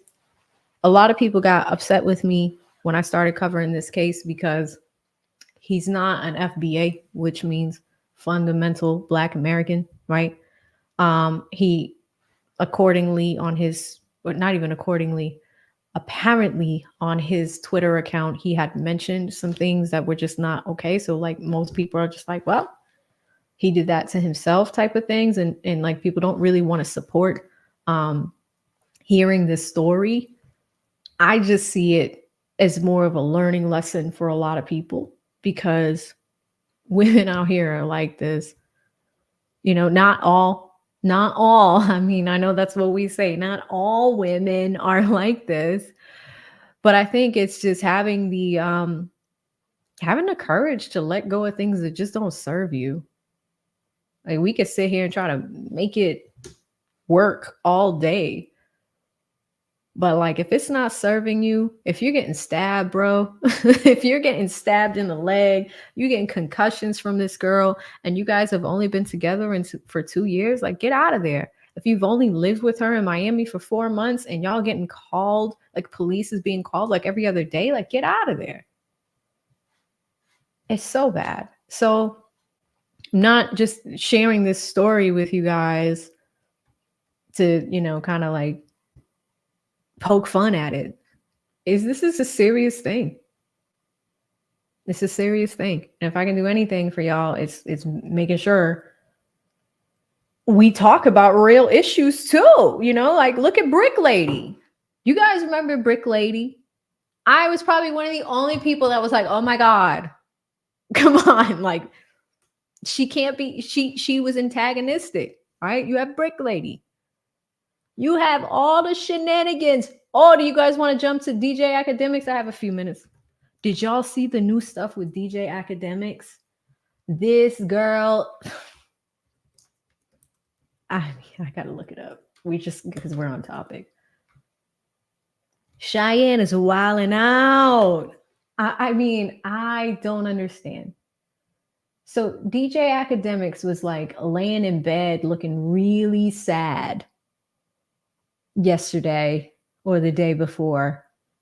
And, you know, like he was dealing with a similar situation, like a toxic woman. And, you know, like the beard is all scruffy. He hadn't got a haircut in a really long time. And the girl is still causing havoc. They tried to like rob him or something. I think she actually did take some money from his house at some point. And I think I was on Leeds' side talking about this recently, probably a few streams ago, maybe like 5-6 streams ago, where we were just talking about DJ Academics as a whole, because, you know, he kind of covers some of this court stuff too. You know, I found him when he was really big on Travis Rudolph, right? That's a different situation. You guys remember Dominique and all of that? That's a different situation with Travis Rudolph, ex-NFL player, and this woman he was dating, hired, or not even hired. She got like 4, like her brothers and his friends, was like 4 guys all together to go to Travis's house to beat him up or something. And then Travis was on his property. He came outside with a AK-47 and got them off the property, and a few people died. I mean, it was nuts. But like, that was another toxic relationship. These things have themes, right? And with Ack, that's how I found him. He was talking about that case, right? You talk about some of the other things that kind of transpire along the way. We were all enthralled with Diddy and Cassie and what was happening there. The point is, all of these things have a common theme. So easy to walk away. But also, I think in this situation, we can see how hard it was too, you know? So let me come to you guys in the comments, see what y'all are saying down here. I saw a ton of ones. And JT, yes, the cat stream is tomorrow. Hopefully we will see all of you guys back tomorrow for that one. Curtis, what is the 1.5? What is the 1.5? Max says sisters will just yell and call you all kind of names. Some girls will destroy your life. I mean, they could. I mean, Majors was running. Life says men don't even need real evidence against them to be convicted. I mean, that's the thing here. So that's why it's kind of good that her parents got arrested, because it shows like, hey, even if you're trying to protect somebody, you're not above the law. I mean, it's too little too late, in my opinion. It's a little crazy. Curtis says the difference is the bias that the man is stronger, but men usually try not to hit women like he was doing in the elevator. Yeah, I mean, you could see it. He was trying to avoid it. And, but who hit first? That's actually when a relationship ends. If you're throwing hands, like if we're doing that, like on site, number one, like that should be over immediately. You guys know that, right? Really is getting hood. He said questions be asked later. Cafe says, I was saying if she was a he 12 hours straight. Yeah, if I said that wrong, I'm getting tired, guys. Danielle says, bias too worried about picking Christians. Oh, blood from her nails in her interrogations. Didn't even notify his parents. Yeah, we were just talking about that. Curtis, I don't know what it means, but he is dead. That's right. Kat says a lot of Twitter posts are pointing out that he said he wanted a white girl, and some not pleasant statements about preference. Still doesn't mean anyone deserves to die. I agree with this one. I do. You know, Christian did say some things back in the day, but again, doesn't mean he deserves to have a knife thrown at him. Especially if he's like walking her dogs, riding a bike, he's just out there living his life, comes home, you're on OnlyFans, you're doing your stuff on Instagram, you're making money, whatever. But it's just a really unfortunate situation. It is sad, Eclipse, because it's good to see you, by the way. Architect, oh my God, love you. How are you doing? Danielle says, yes, AV, she used the N-word, called him that on the regular, unbelievable. Yes, she did. Just when you guys thought it couldn't get worse. There is a recording. I showed it last year. There is a recording of them having an argument. Brothers, brace yourself. There is a recording of them having an argument. They're going back and forth, and she's, because it's the same thing with her. Oh my God, you're cheating on me. You're dealing with all these other women. What's wrong with you? And it's like, girl, you are legit showing your body on OnlyFans, and you're worried about him cheating? Okay. So all of that is happening, right? Always on him. And in an argument, like she's just like, oh, you're cheating on me. You're a B word. You're this. You're terrible. You're doing all this. And then she goes, you're a effing N word. Why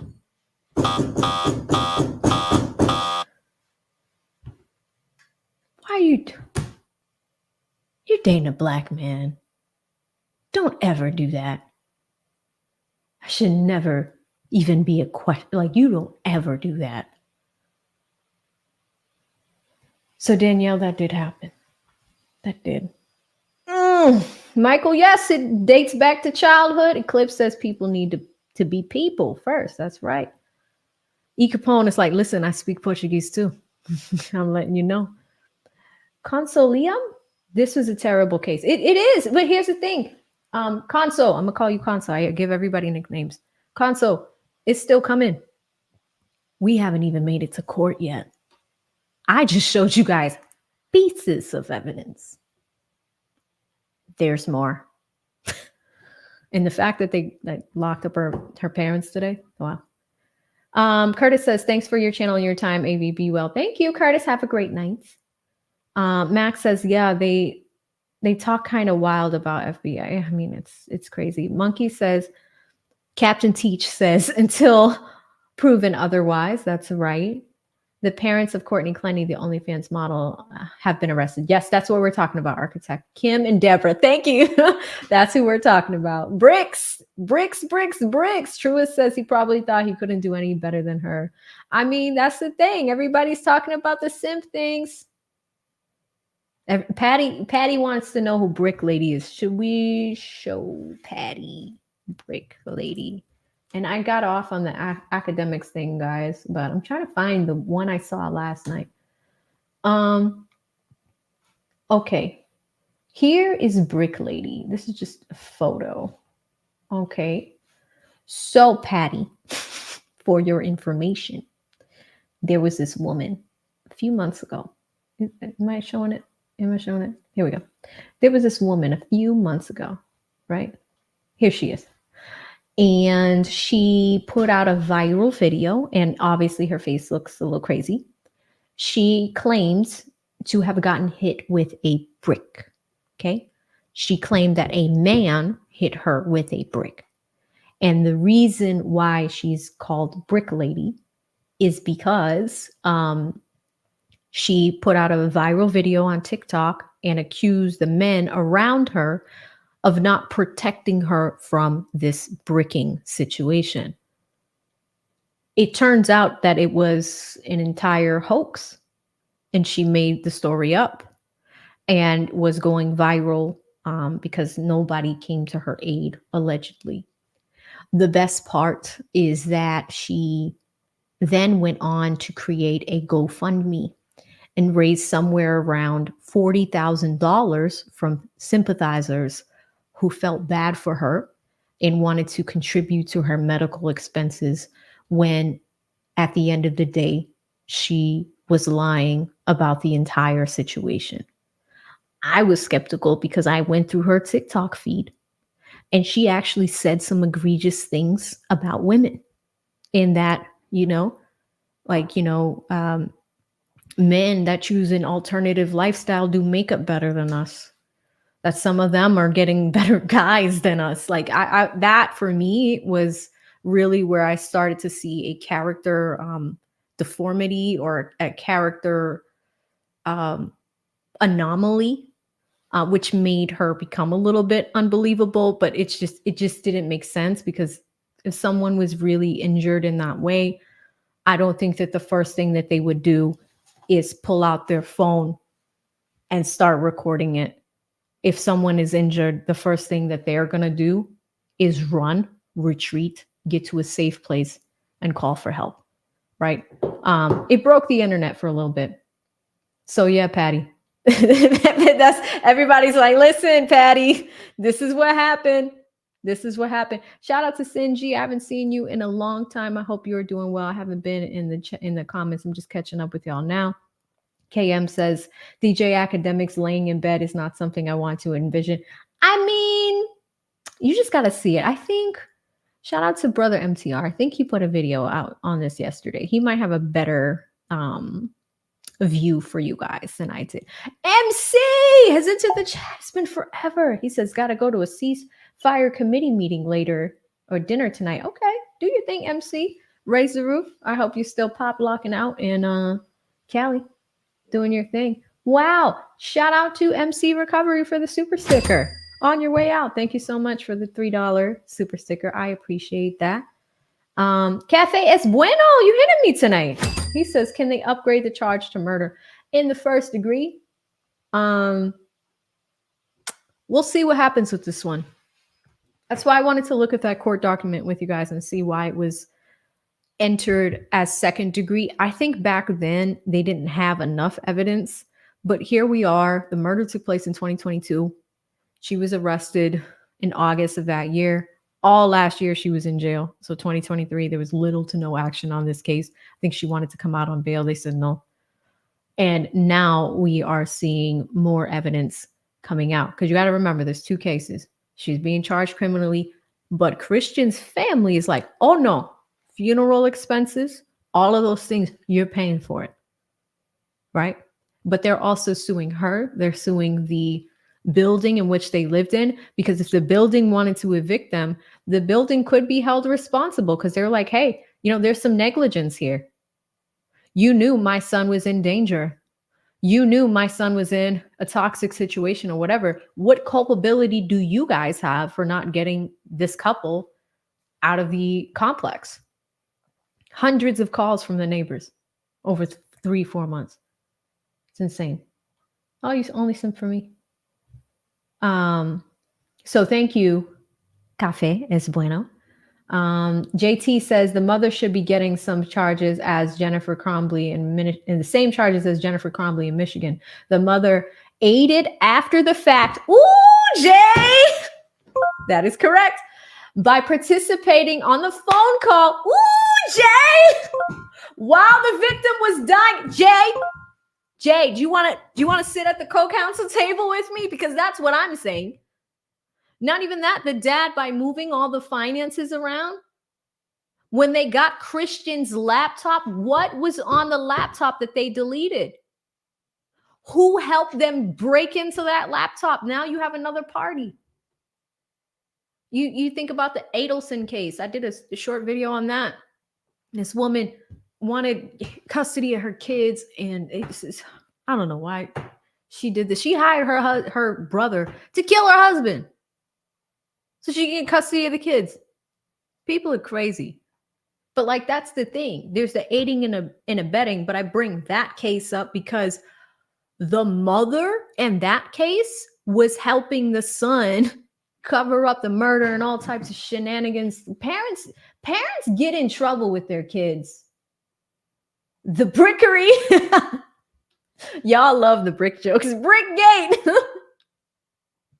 Adriano says it wasn't just that no one came to her aid. She said black men wouldn't come to her aid. Not just anyone. It was black men's fault. That was the narrative.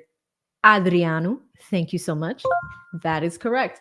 And that's the thing, guys. Like, Brick Lady did absolutely call out black men, and that wasn't okay. But the reality is she wasn't telling the truth. She wasn't telling the truth. E. Capone says they said she used the money for a BBL. Stop, E. Capone. Coggy says, AV, breaking down the story. I'm here. Cognizance is good to see you. She is one of my favorite people ever. I hope Canada is a little bit warmer these days. A little bit. Cognizance has entered the chat. She's one of my faves. Cavitino, Calvary Chi. Brick of what? Colombian snorting powder? Oh, no. No, not that type of brick, Gavi. Not that type of brick. We're talking about stones, bricks and stones, rocks, like, you know, the brick and mortar, brick buildings, bricks on bricks on bricks. You know that song, bricks, bricks, bricks, bricks. Not the stuff that we see on Netflix. What is that show? Griselda. I've been watching that this weekend, guys. Oh my God. Not those type of bricks. The other bricks. Shout out to WD. What's good, brother? I hope you are good. He says, thank you for covering this case. Listen, I'm going to do it for you guys. And don't be shy. You see other atrocities out there, send me a DM. You see atrocities out there, leave it in the comments. I read them.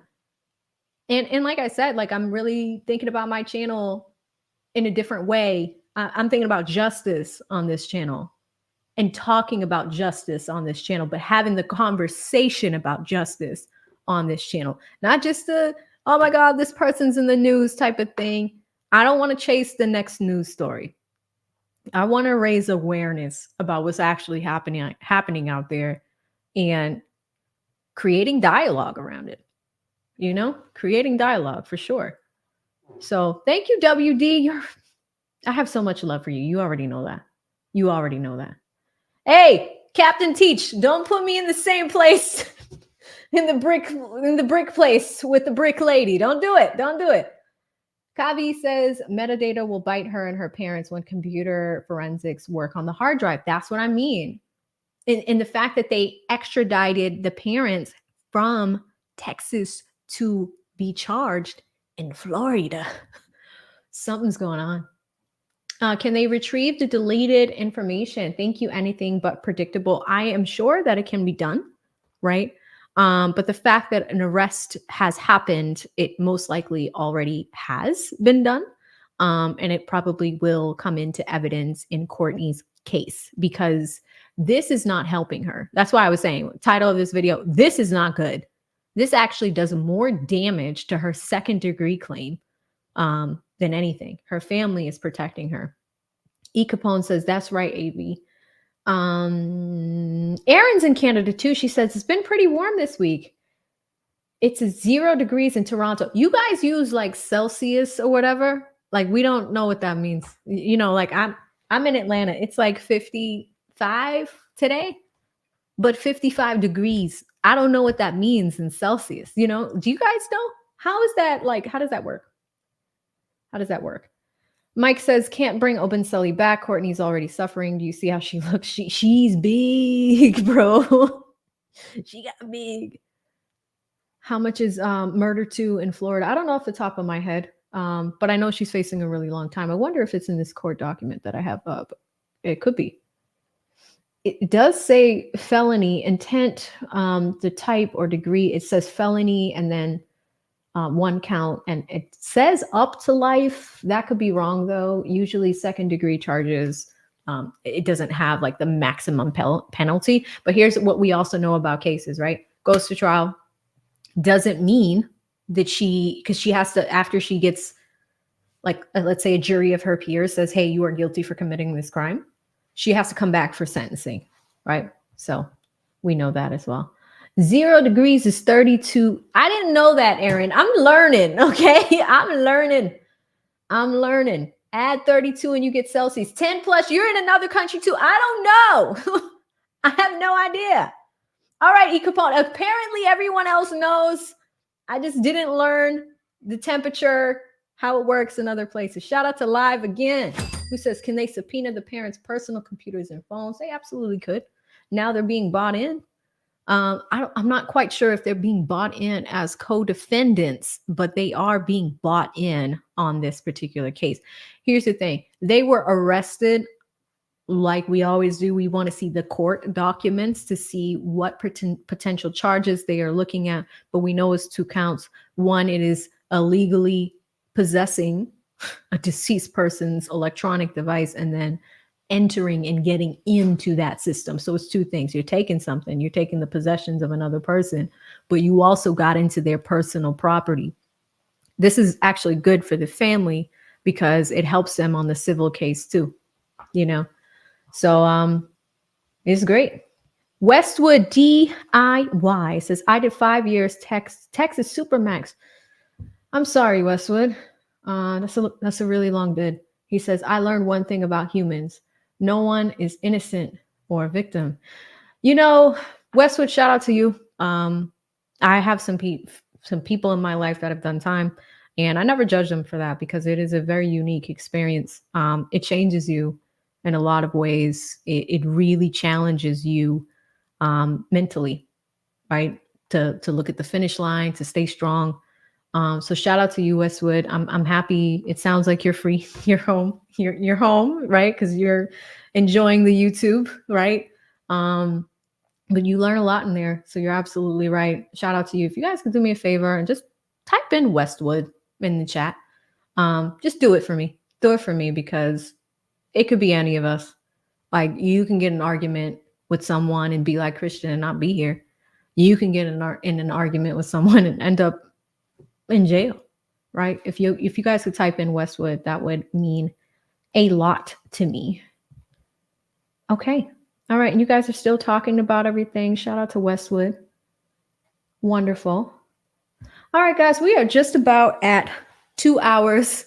I've been cooking. I've been waiting to cook on this, girl. I never think that these situations are funny. I'm just going to double check the supers to make sure I didn't miss anything. I got Joey. I got Jew. I got 10 who says under the jail. That's her default destination. Thank you so much, 10. If I didn't grab this earlier, I apologize, but thank you so much. Yeah, that's where she belongs. This is a crazy case. Shout out to Live with the 20 who says, can they check the fingerprint on the knife to see how she was holding it? Because it takes a certain hold to throw a knife. This is an excellent question, Live. And yes, they can absolutely do that. And I believe that they did do that because here's the thing. There's an image of the knife. Let me see if I can show it to you guys. Let me see if I can find the image of the knife. Courtney Clenney knife. You know what's so messed up?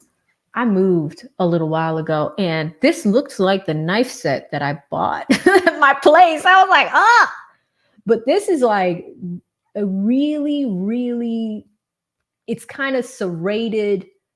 Let me show you guys what the knife actually looks like. What we know about Courtney Clenney. Here we go. I hope you can see it.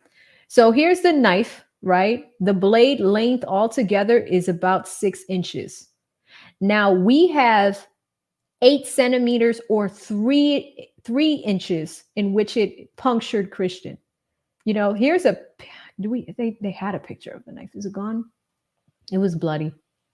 It was bloody. All right, they're not going to show it here. But this is at least a depiction. And this is an illustration of the weapon, right? And this was shared by the Miami-Dade State Attorney's Office.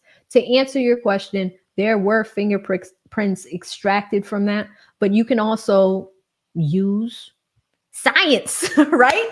So if it's 6 inches long and if 3 is what was actually punctured into this person's body and from a specific angle, there's also science that goes along with that. So of course, we can absolutely determine so many things, not only from fingerprints, but from the trajectory of how she was holding that knife, because you are absolutely right. It takes a certain hold to throw a knife. Medical examiners have said even a skilled knife thrower wouldn't be able to throw it with that level of precision. What does that mean? That means Courtney's a little cooked. She might be legally cooked. Right? So there we go. R. Howard sent a super sticker. If I missed this, I'm so sorry, love. Catching it right now. Thank you so much for sending the $4.99 super. I so appreciate you. I think I got MC. I think I got Cafe. I got WD, and I got Live. Kat! Kat comes through at the end. Kat, thank you so much, Kat, for the $5 super. She says, wow, the attorney supplied the pin to the laptop to the family, sent you an email about the warrant details. Ooh. Oh, the shenanigans. Oh, Kat coming in, guys. Kat is the best. Kat actually just sent me the arrest warrant. Is she, Kat? Really? Is it the arrest warrant or is it the details? Okay. Okay. It's the details. I was going to say, oh my God. We have a few more minutes, guys. Oh, we have mug shots. Kat for the win. Kat is the best, guys. All right. Let me pull up my email real quick. And before we leave, just because we have the time, let's jump in on Law and Crime. The article I showed you guys earlier was from a national media source, right? Courtney Clenney, laptops. And also, guys, if any of my mods are hanging around, please check out Kat's YouTube channel, okay? She is in the LawTube space. She's going to be collabing with me tomorrow. She's very thorough with her research, and I really enjoy her content. I saw Kat go live on this earlier today, so I cannot wait to collaborate with her tomorrow on this. Whenever you're looking for multiple takes, check out Kat. Keep her in mind. She's the best. All right. Law and Crime. Law and Crime has covered this as well. So the warrant alleges that Courtney Clenney's parents worked with her attorneys. Oh, this makes it worse. Kat, what did you do? Stop. Kat!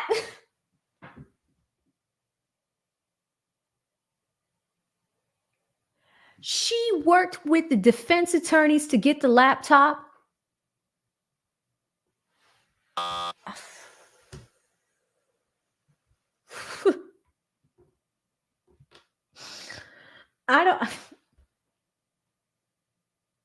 So now it looks like Courtney's also going to be charged with a computer crime. Okay. Parents of the OnlyFans model and influencer accused of murdering her boyfriend with a knife have been arrested in Austin. So we know that. Deborah Clenney, 57, Kim Clenney, 60, are currently being detained in the Travis County Jail on hold for another agency. Courtney Clenney, who is now 28, stands accused of murder in the second degree over killing Christian Obenselli, 27, cryptocurrency trader with whom she lived in Miami. The arrest warrants in the case against Clenney and her parents obtained by Law and Crime were applied for by the Miami-Dade Police Department on the 26th. All right, so last week. Today is the 31st. Endorsed by 3 assistant state attorneys issued by the 11th Judicial Circuit in the Sunshine State. 3 members of the Courtney Clenney now stand accused, the Clenney family now stand accused of 1 count of unauthorized access or excessive access to a computer. Florida law makes it illegal. Here's the law. To willfully, knowingly, without authorization or exceeding authorization, access or cause to be accessed any computer, computer system, computer network, or electronic device with knowledge that such access is unauthorized of the manner and use exceeds authorization. Long story short, that is a paragraph that says, don't touch my computer in the state of Florida. And if you do, you will be charged. Okay. Let me make this big so y'all can follow along. All these ads. Oh my God. Oh, look at all the ads. It's just everywhere. Jesus. Okay. The charges relate to a laptop that belonged to Openselli. The warrants allege Clenney helps her parents access the computer with the aid of her attorneys by way of a group chat in which the elder Clenneys and 4 attorneys participated. Oh my God, Kat, you broke AV. You broke AV. This is an ethics violation at this point. Kat!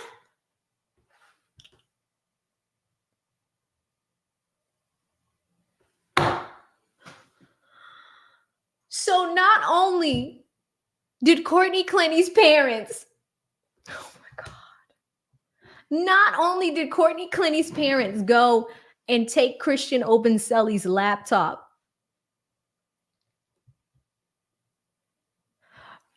her attorneys helped her do it. They had a group chat. That is absolutely evidence tampering. That is absolutely destruction of evidence. That is absolutely an ethics violation.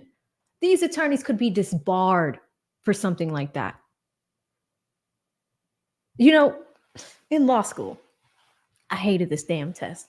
There is a test called the MPRE, some model rules of professional ethics, okay?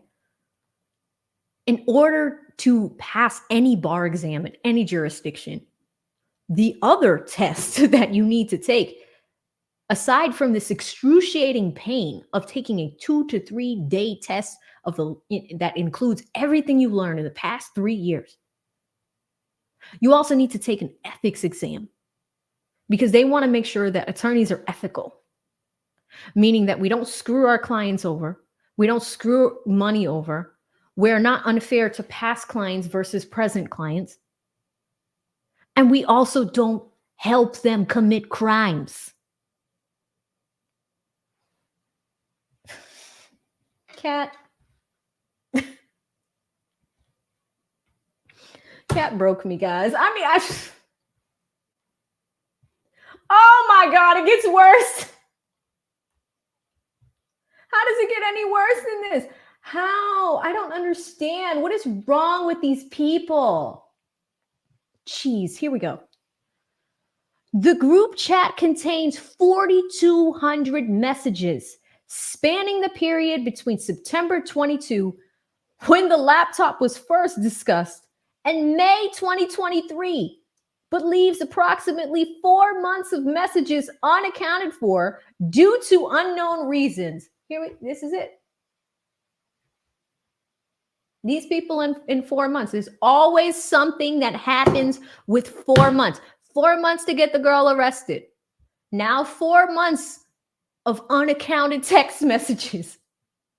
Since Clenney's parents are witnesses in the murder case, they were not and could not be represented by her attorneys. That's right. They should have had their own counsel.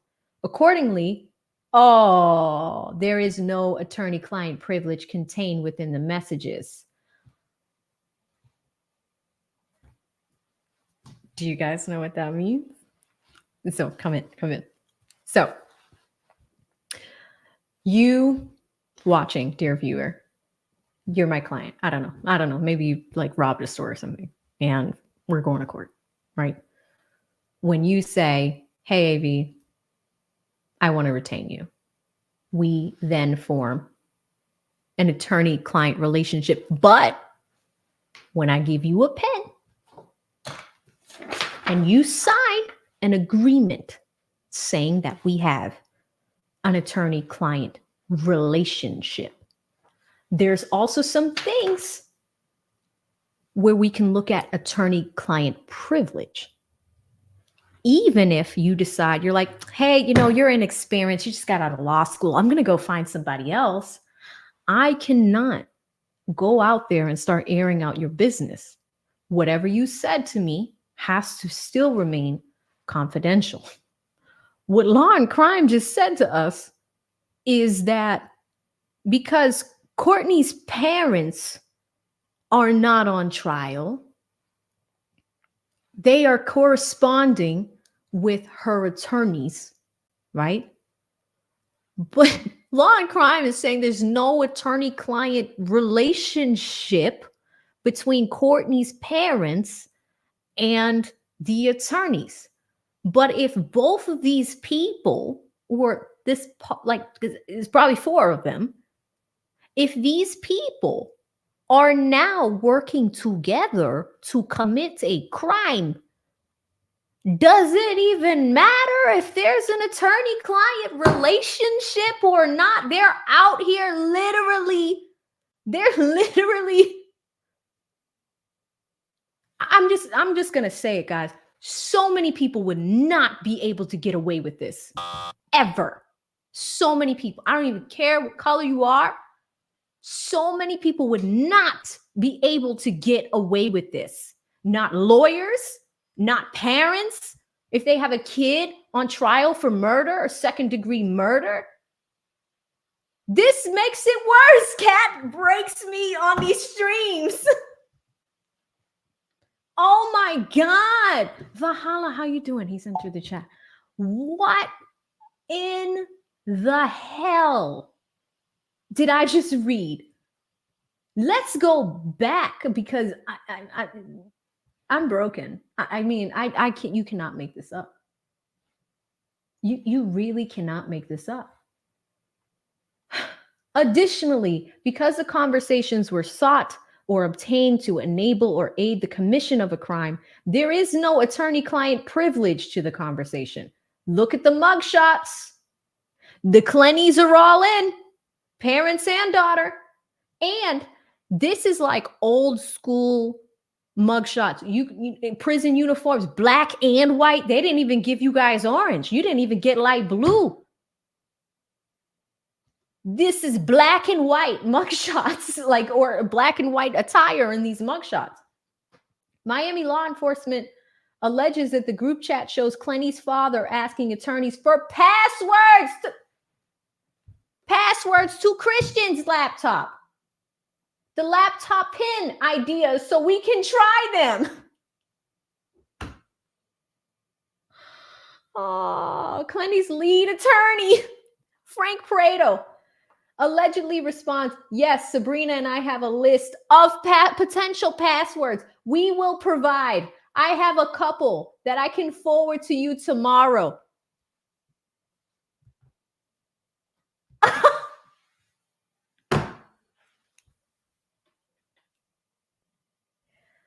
The lawyer said that to the dad. Oh yeah, there's a few passwords we can try. Do you guys, I did this with Keefe D, and you guys said this looked orange, but I have a new camera. We talk about self-snitching. That is literally being caught red-handed. I don't know what else to say here.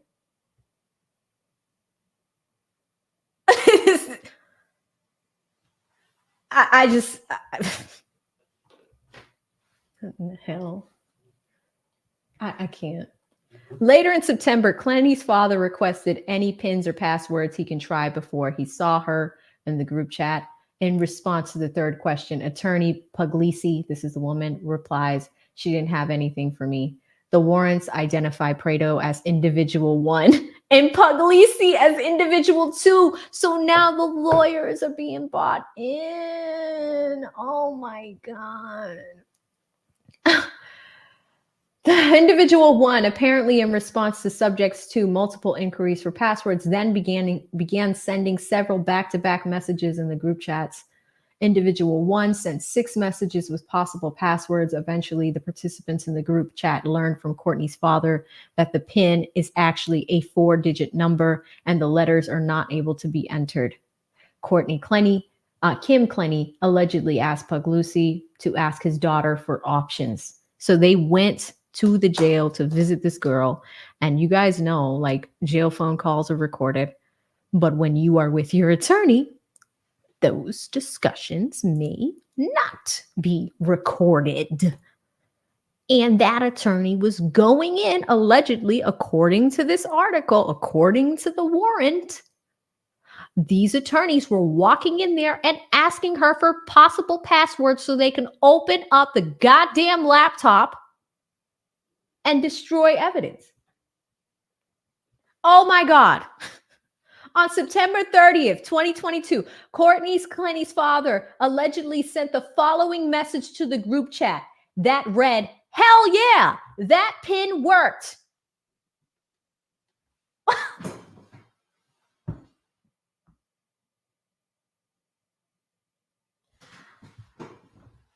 And y'all want me to go and take the bar exam.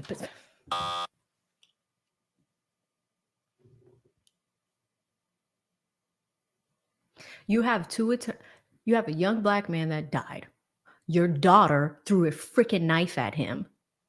Your daughter is legit in jail for second-degree murder. You're talking to her attorneys. You guys are you have his laptop. You broke into the laptop. And you guys are casually texting each other, asking what the password is to the freaking laptop. And then the dad had the absolute nerve to say, "Hell yeah, that worked."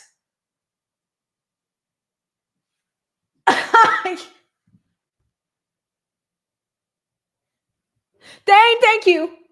Thane, Thane, we need to go to Africa, Thane. What?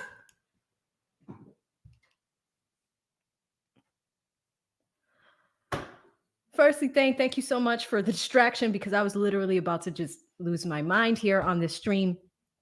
Thane is the stream sponsor for this stream. I hope you are doing well, brother. It's always great to see you here on my side. You support so many people. One thing that really bothers me is just injustice. And I think Thane saw me struggling there. It was like, "Avy, Thane, oh my God. What is this?" Shout out to Joseph Townsend, who was the previous stream sponsor, but I got to give it to Thane. And Thane means a lot to me, guys. He was on my, coming out party. He was one of the, and I think is the top donor when it comes to the history of my channel. Thane always will have a special place in my heart. And so many others. He supports so many diverse content creators. It means a lot. But Thane, oh my God. And Thane's from Africa. Like, the justice system is probably very, very different there. But I don't know how much you caught of this stream, but wow.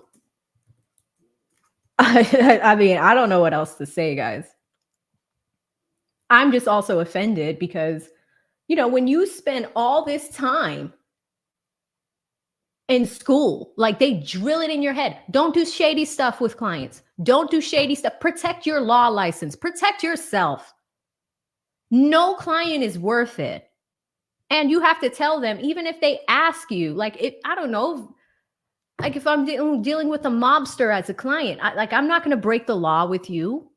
Like, you see it in movies and stuff, but like, I can get disbarred for that. These attorneys can absolutely get disbarred for this. And also, guys, can y'all do me a huge, huge, huge favor? Please type in Thane in the chat. Do it right now. Thane just saved me from... Thane just saved this stream. He really did. If y'all could type in Thane, that would be fantastic. Oh my God. Let's keep going because this case is just the plot is just thickening. I mean,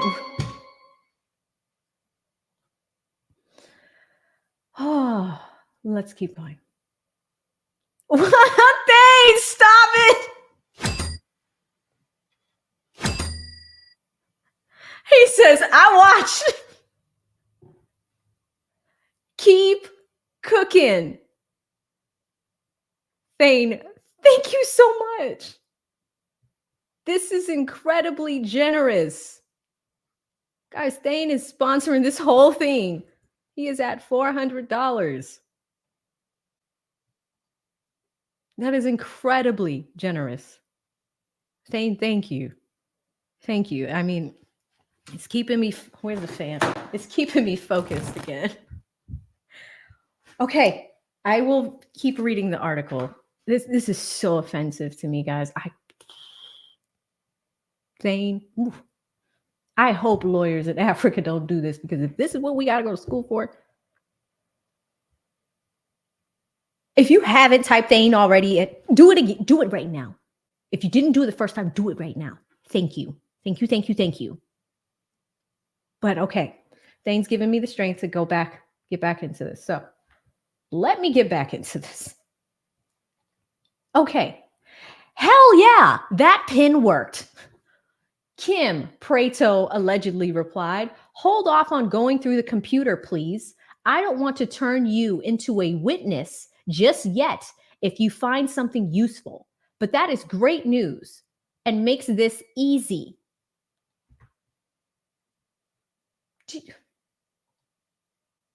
Do y'all know how to spell the word easy? E-A-S-Y,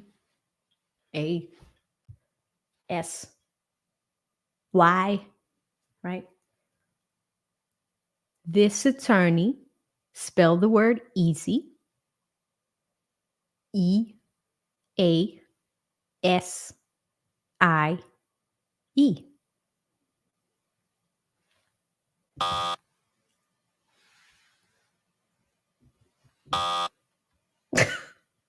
You can't make this up. The discussion in the group chat next turns to the custody of the laptop the warrant alleges.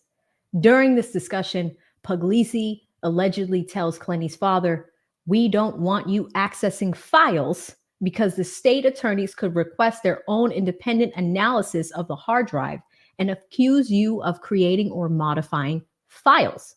That's why I wanted to put a quick pause on that.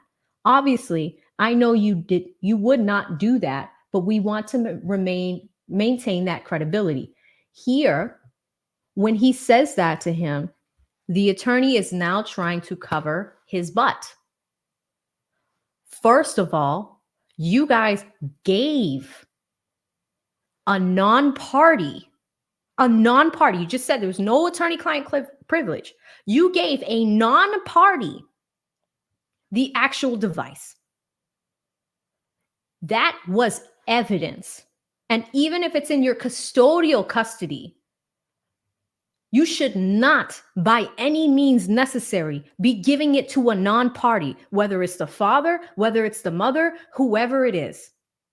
You don't give them the laptop. And like he said, he tried to start covering himself, right? Because he's like, oh, well, you shouldn't try to break in there. And if you do get in, don't do anything because the other side needs to be able to get in there too. That's true. All parties have access to the evidence. The prosecution side needs to be able to get in there as well. We need to be able to share what's coming up in trial so nobody's blindsided. I need to know what you're going to be talking about so I can prepare a defense for it. And likewise, if I'm bringing some evidence up, I'm giving you a list of what that evidence is, so you have time to prepare for it. The fact that there is now evidence tampering on a dead man's laptop.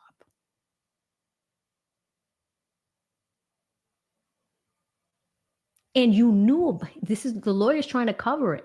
He knew that the dad said, hell yeah, that pin worked. The dad was already in. Now you're going to try to clean up your mess? Oh my God. Now he's trying to clean up his mess. It's too late. It's too late. Even if that's on the record, it's too late. And then the dad tries to clean up himself by saying, I had barely opened it and was starting to poke around, but we started a video call, so I stopped. Never opened a file, so I didn't see anything. But you got in. You got in. You got in. You were trying. You didn't stop. You repeatedly tried. Oh, I was just in there for a minute. You were in. You broke the law. We just read the Florida law. Don't go into people's personal devices. It is a crime. I wonder if this could be charged federally. Computer crimes are different type of crimes. Thane says, African law depends on your money. Pff, I believe it. I believe it. Man, I don't understand how these people were able to get away with this. Eventually, Clenney's mother drove from Austin to Dallas to give the laptop to Prado in October of 2022, the warrants allege. After that, the discussion within the group chat was about the laptop allegedly stops for months.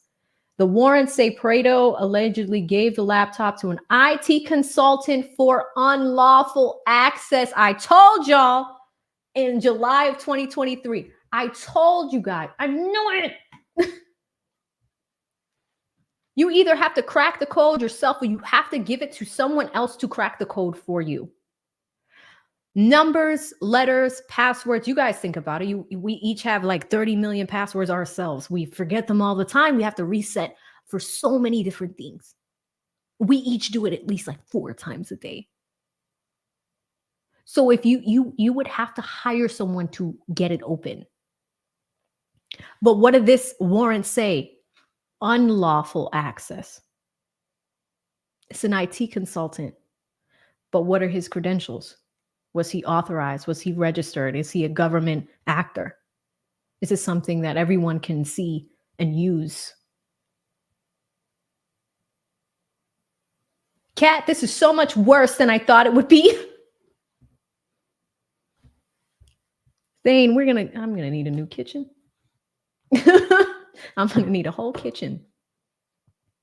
The warrants, however, say that they do not have access to evidence suggesting that the consultant could have known that he was not authorized to access the laptop. And that was my question too, guys, is like, okay, are we now going to bring in the party that actually got into the laptop, right? Is that person now going to be tried as well?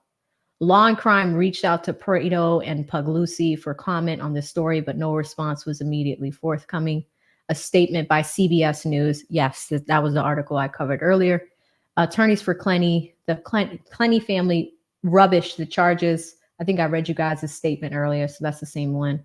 And it says, we are extremely surprised and very concerned about the arrest of the Clenney family. This could be an example of prosecutorial overreach and misconduct. Oh, prosecutorial overreach and misconduct. Okay, all right. We believe the Clenney family has been targeted with some trumped up charges to discredit them in the press and make their lives miserable. It stinks of a power play by the prosecutors to control the narrative. So they are going to court tomorrow to seek a gag order in the case. Now they've gone after Courtney's mom and dad in such a way that requires them to spend considerable time in jail without bond. I focused on the fact that it was without bond, but like, ladies and gentlemen, this is your justice system.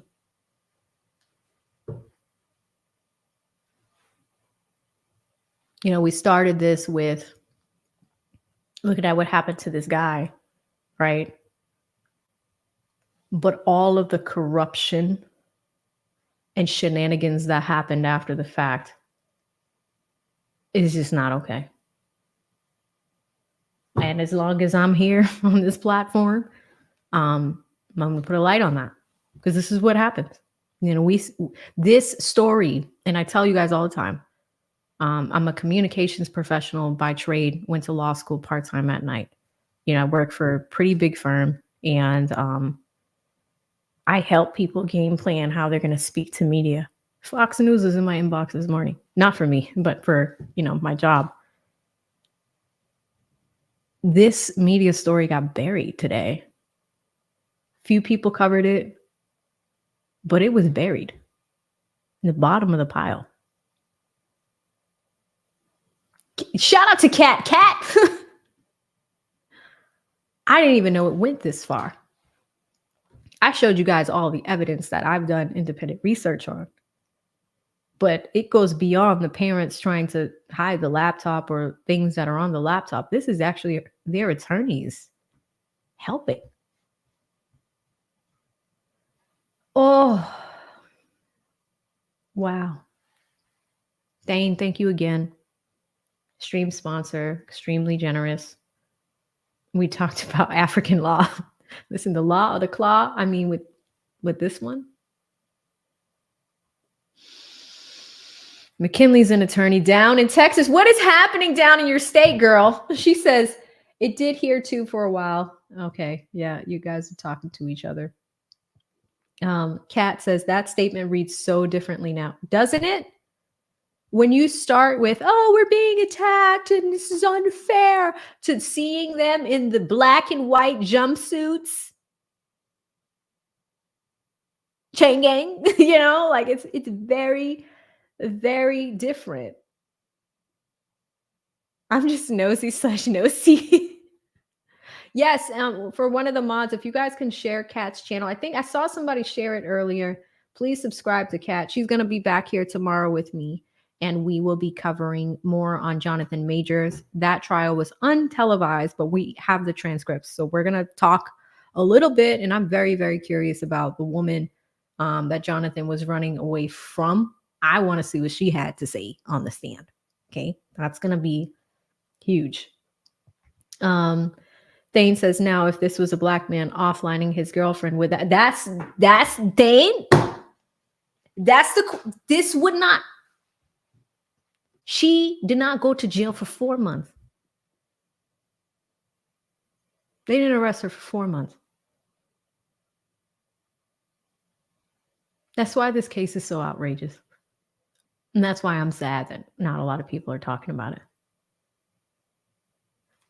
If it was a man, if it was a black man, if the roles, same people, if the roles were reversed, they would have had this brother locked up in seconds, minutes. Do you think he would have gotten a 4-hour interrogation and they would have patted him on the back like, all right, yeah, you're a victim of DV. We're going to, we'll be in touch once we have more information, and sorry for your loss.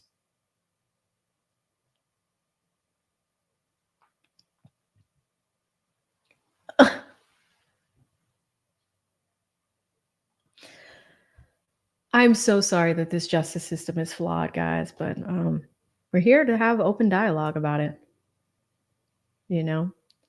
Michael Sanchez says, they let Keefe D run around forever. I mean, I can't wait to, that's the thing. Like, I've been really thinking about going and doing some investigative journalism and going to these court cases in like listening in the crowd and then coming back and reporting to you guys.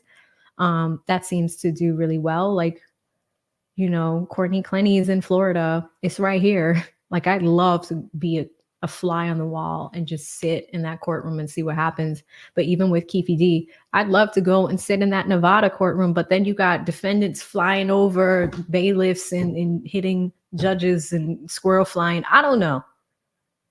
These courtrooms are a little dangerous. Let me know what you guys think. Thane says, oh, we finna chop it up about Majors. I'm sick of this. I mean,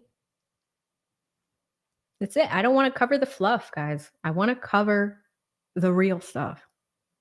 Let's talk about what's really happening. So we'll talk about that one, Teeny. Cafe says, could he get a hug?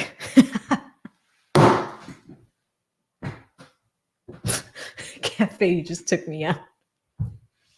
Why am I laughing? Because in the interrogation video, after the detectives come in, they say, hey, Courtney, we're going to be nice to you. Here's some water. Here's these things. Here's some hand sanitizer. We're going to take care of you, Courtney. And, we're going to collect the information. This is so stressful to you. So sorry about that. Oh, somebody's coming in. Captain's coming in. Sergeant's coming in. Courtney, just letting you know, Christian didn't make it. She goes, Christian didn't make it? Fake cries. Christian didn't make it. Can I get a hug? We all just watched that together. I'm not making it up.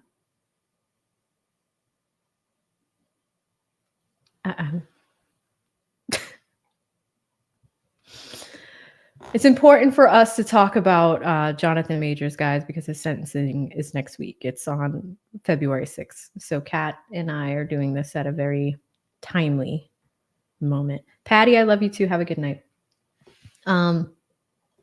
Guys, this stream went left Patty, it was good to see you, Patty. Cat got us with these lawyers just showing up, self-snitching, red-handed. I mean, I did not expect this stream to go this way. Where's Keefy D's hug?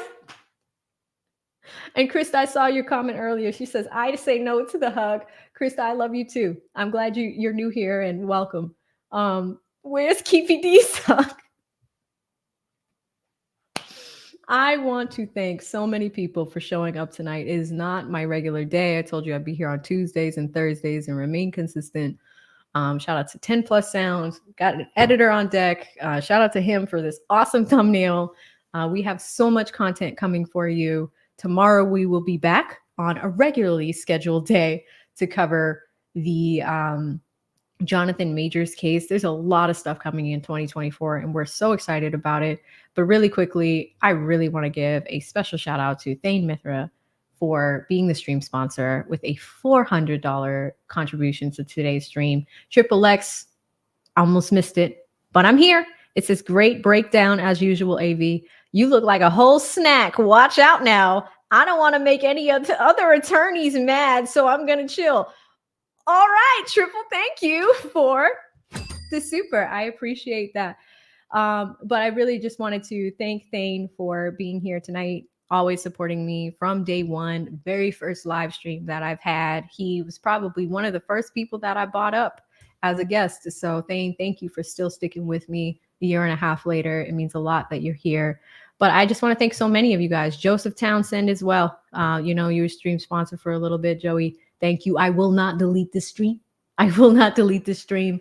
But, I got a lot of love tonight. JT Coin Rings, Truist, Cafe, Dapper Gents, Jew, 10, it's really feeling like family over here these days. Live from NYC, NC Recovery, R. Howard, MD. There's just so many of you guys that support me.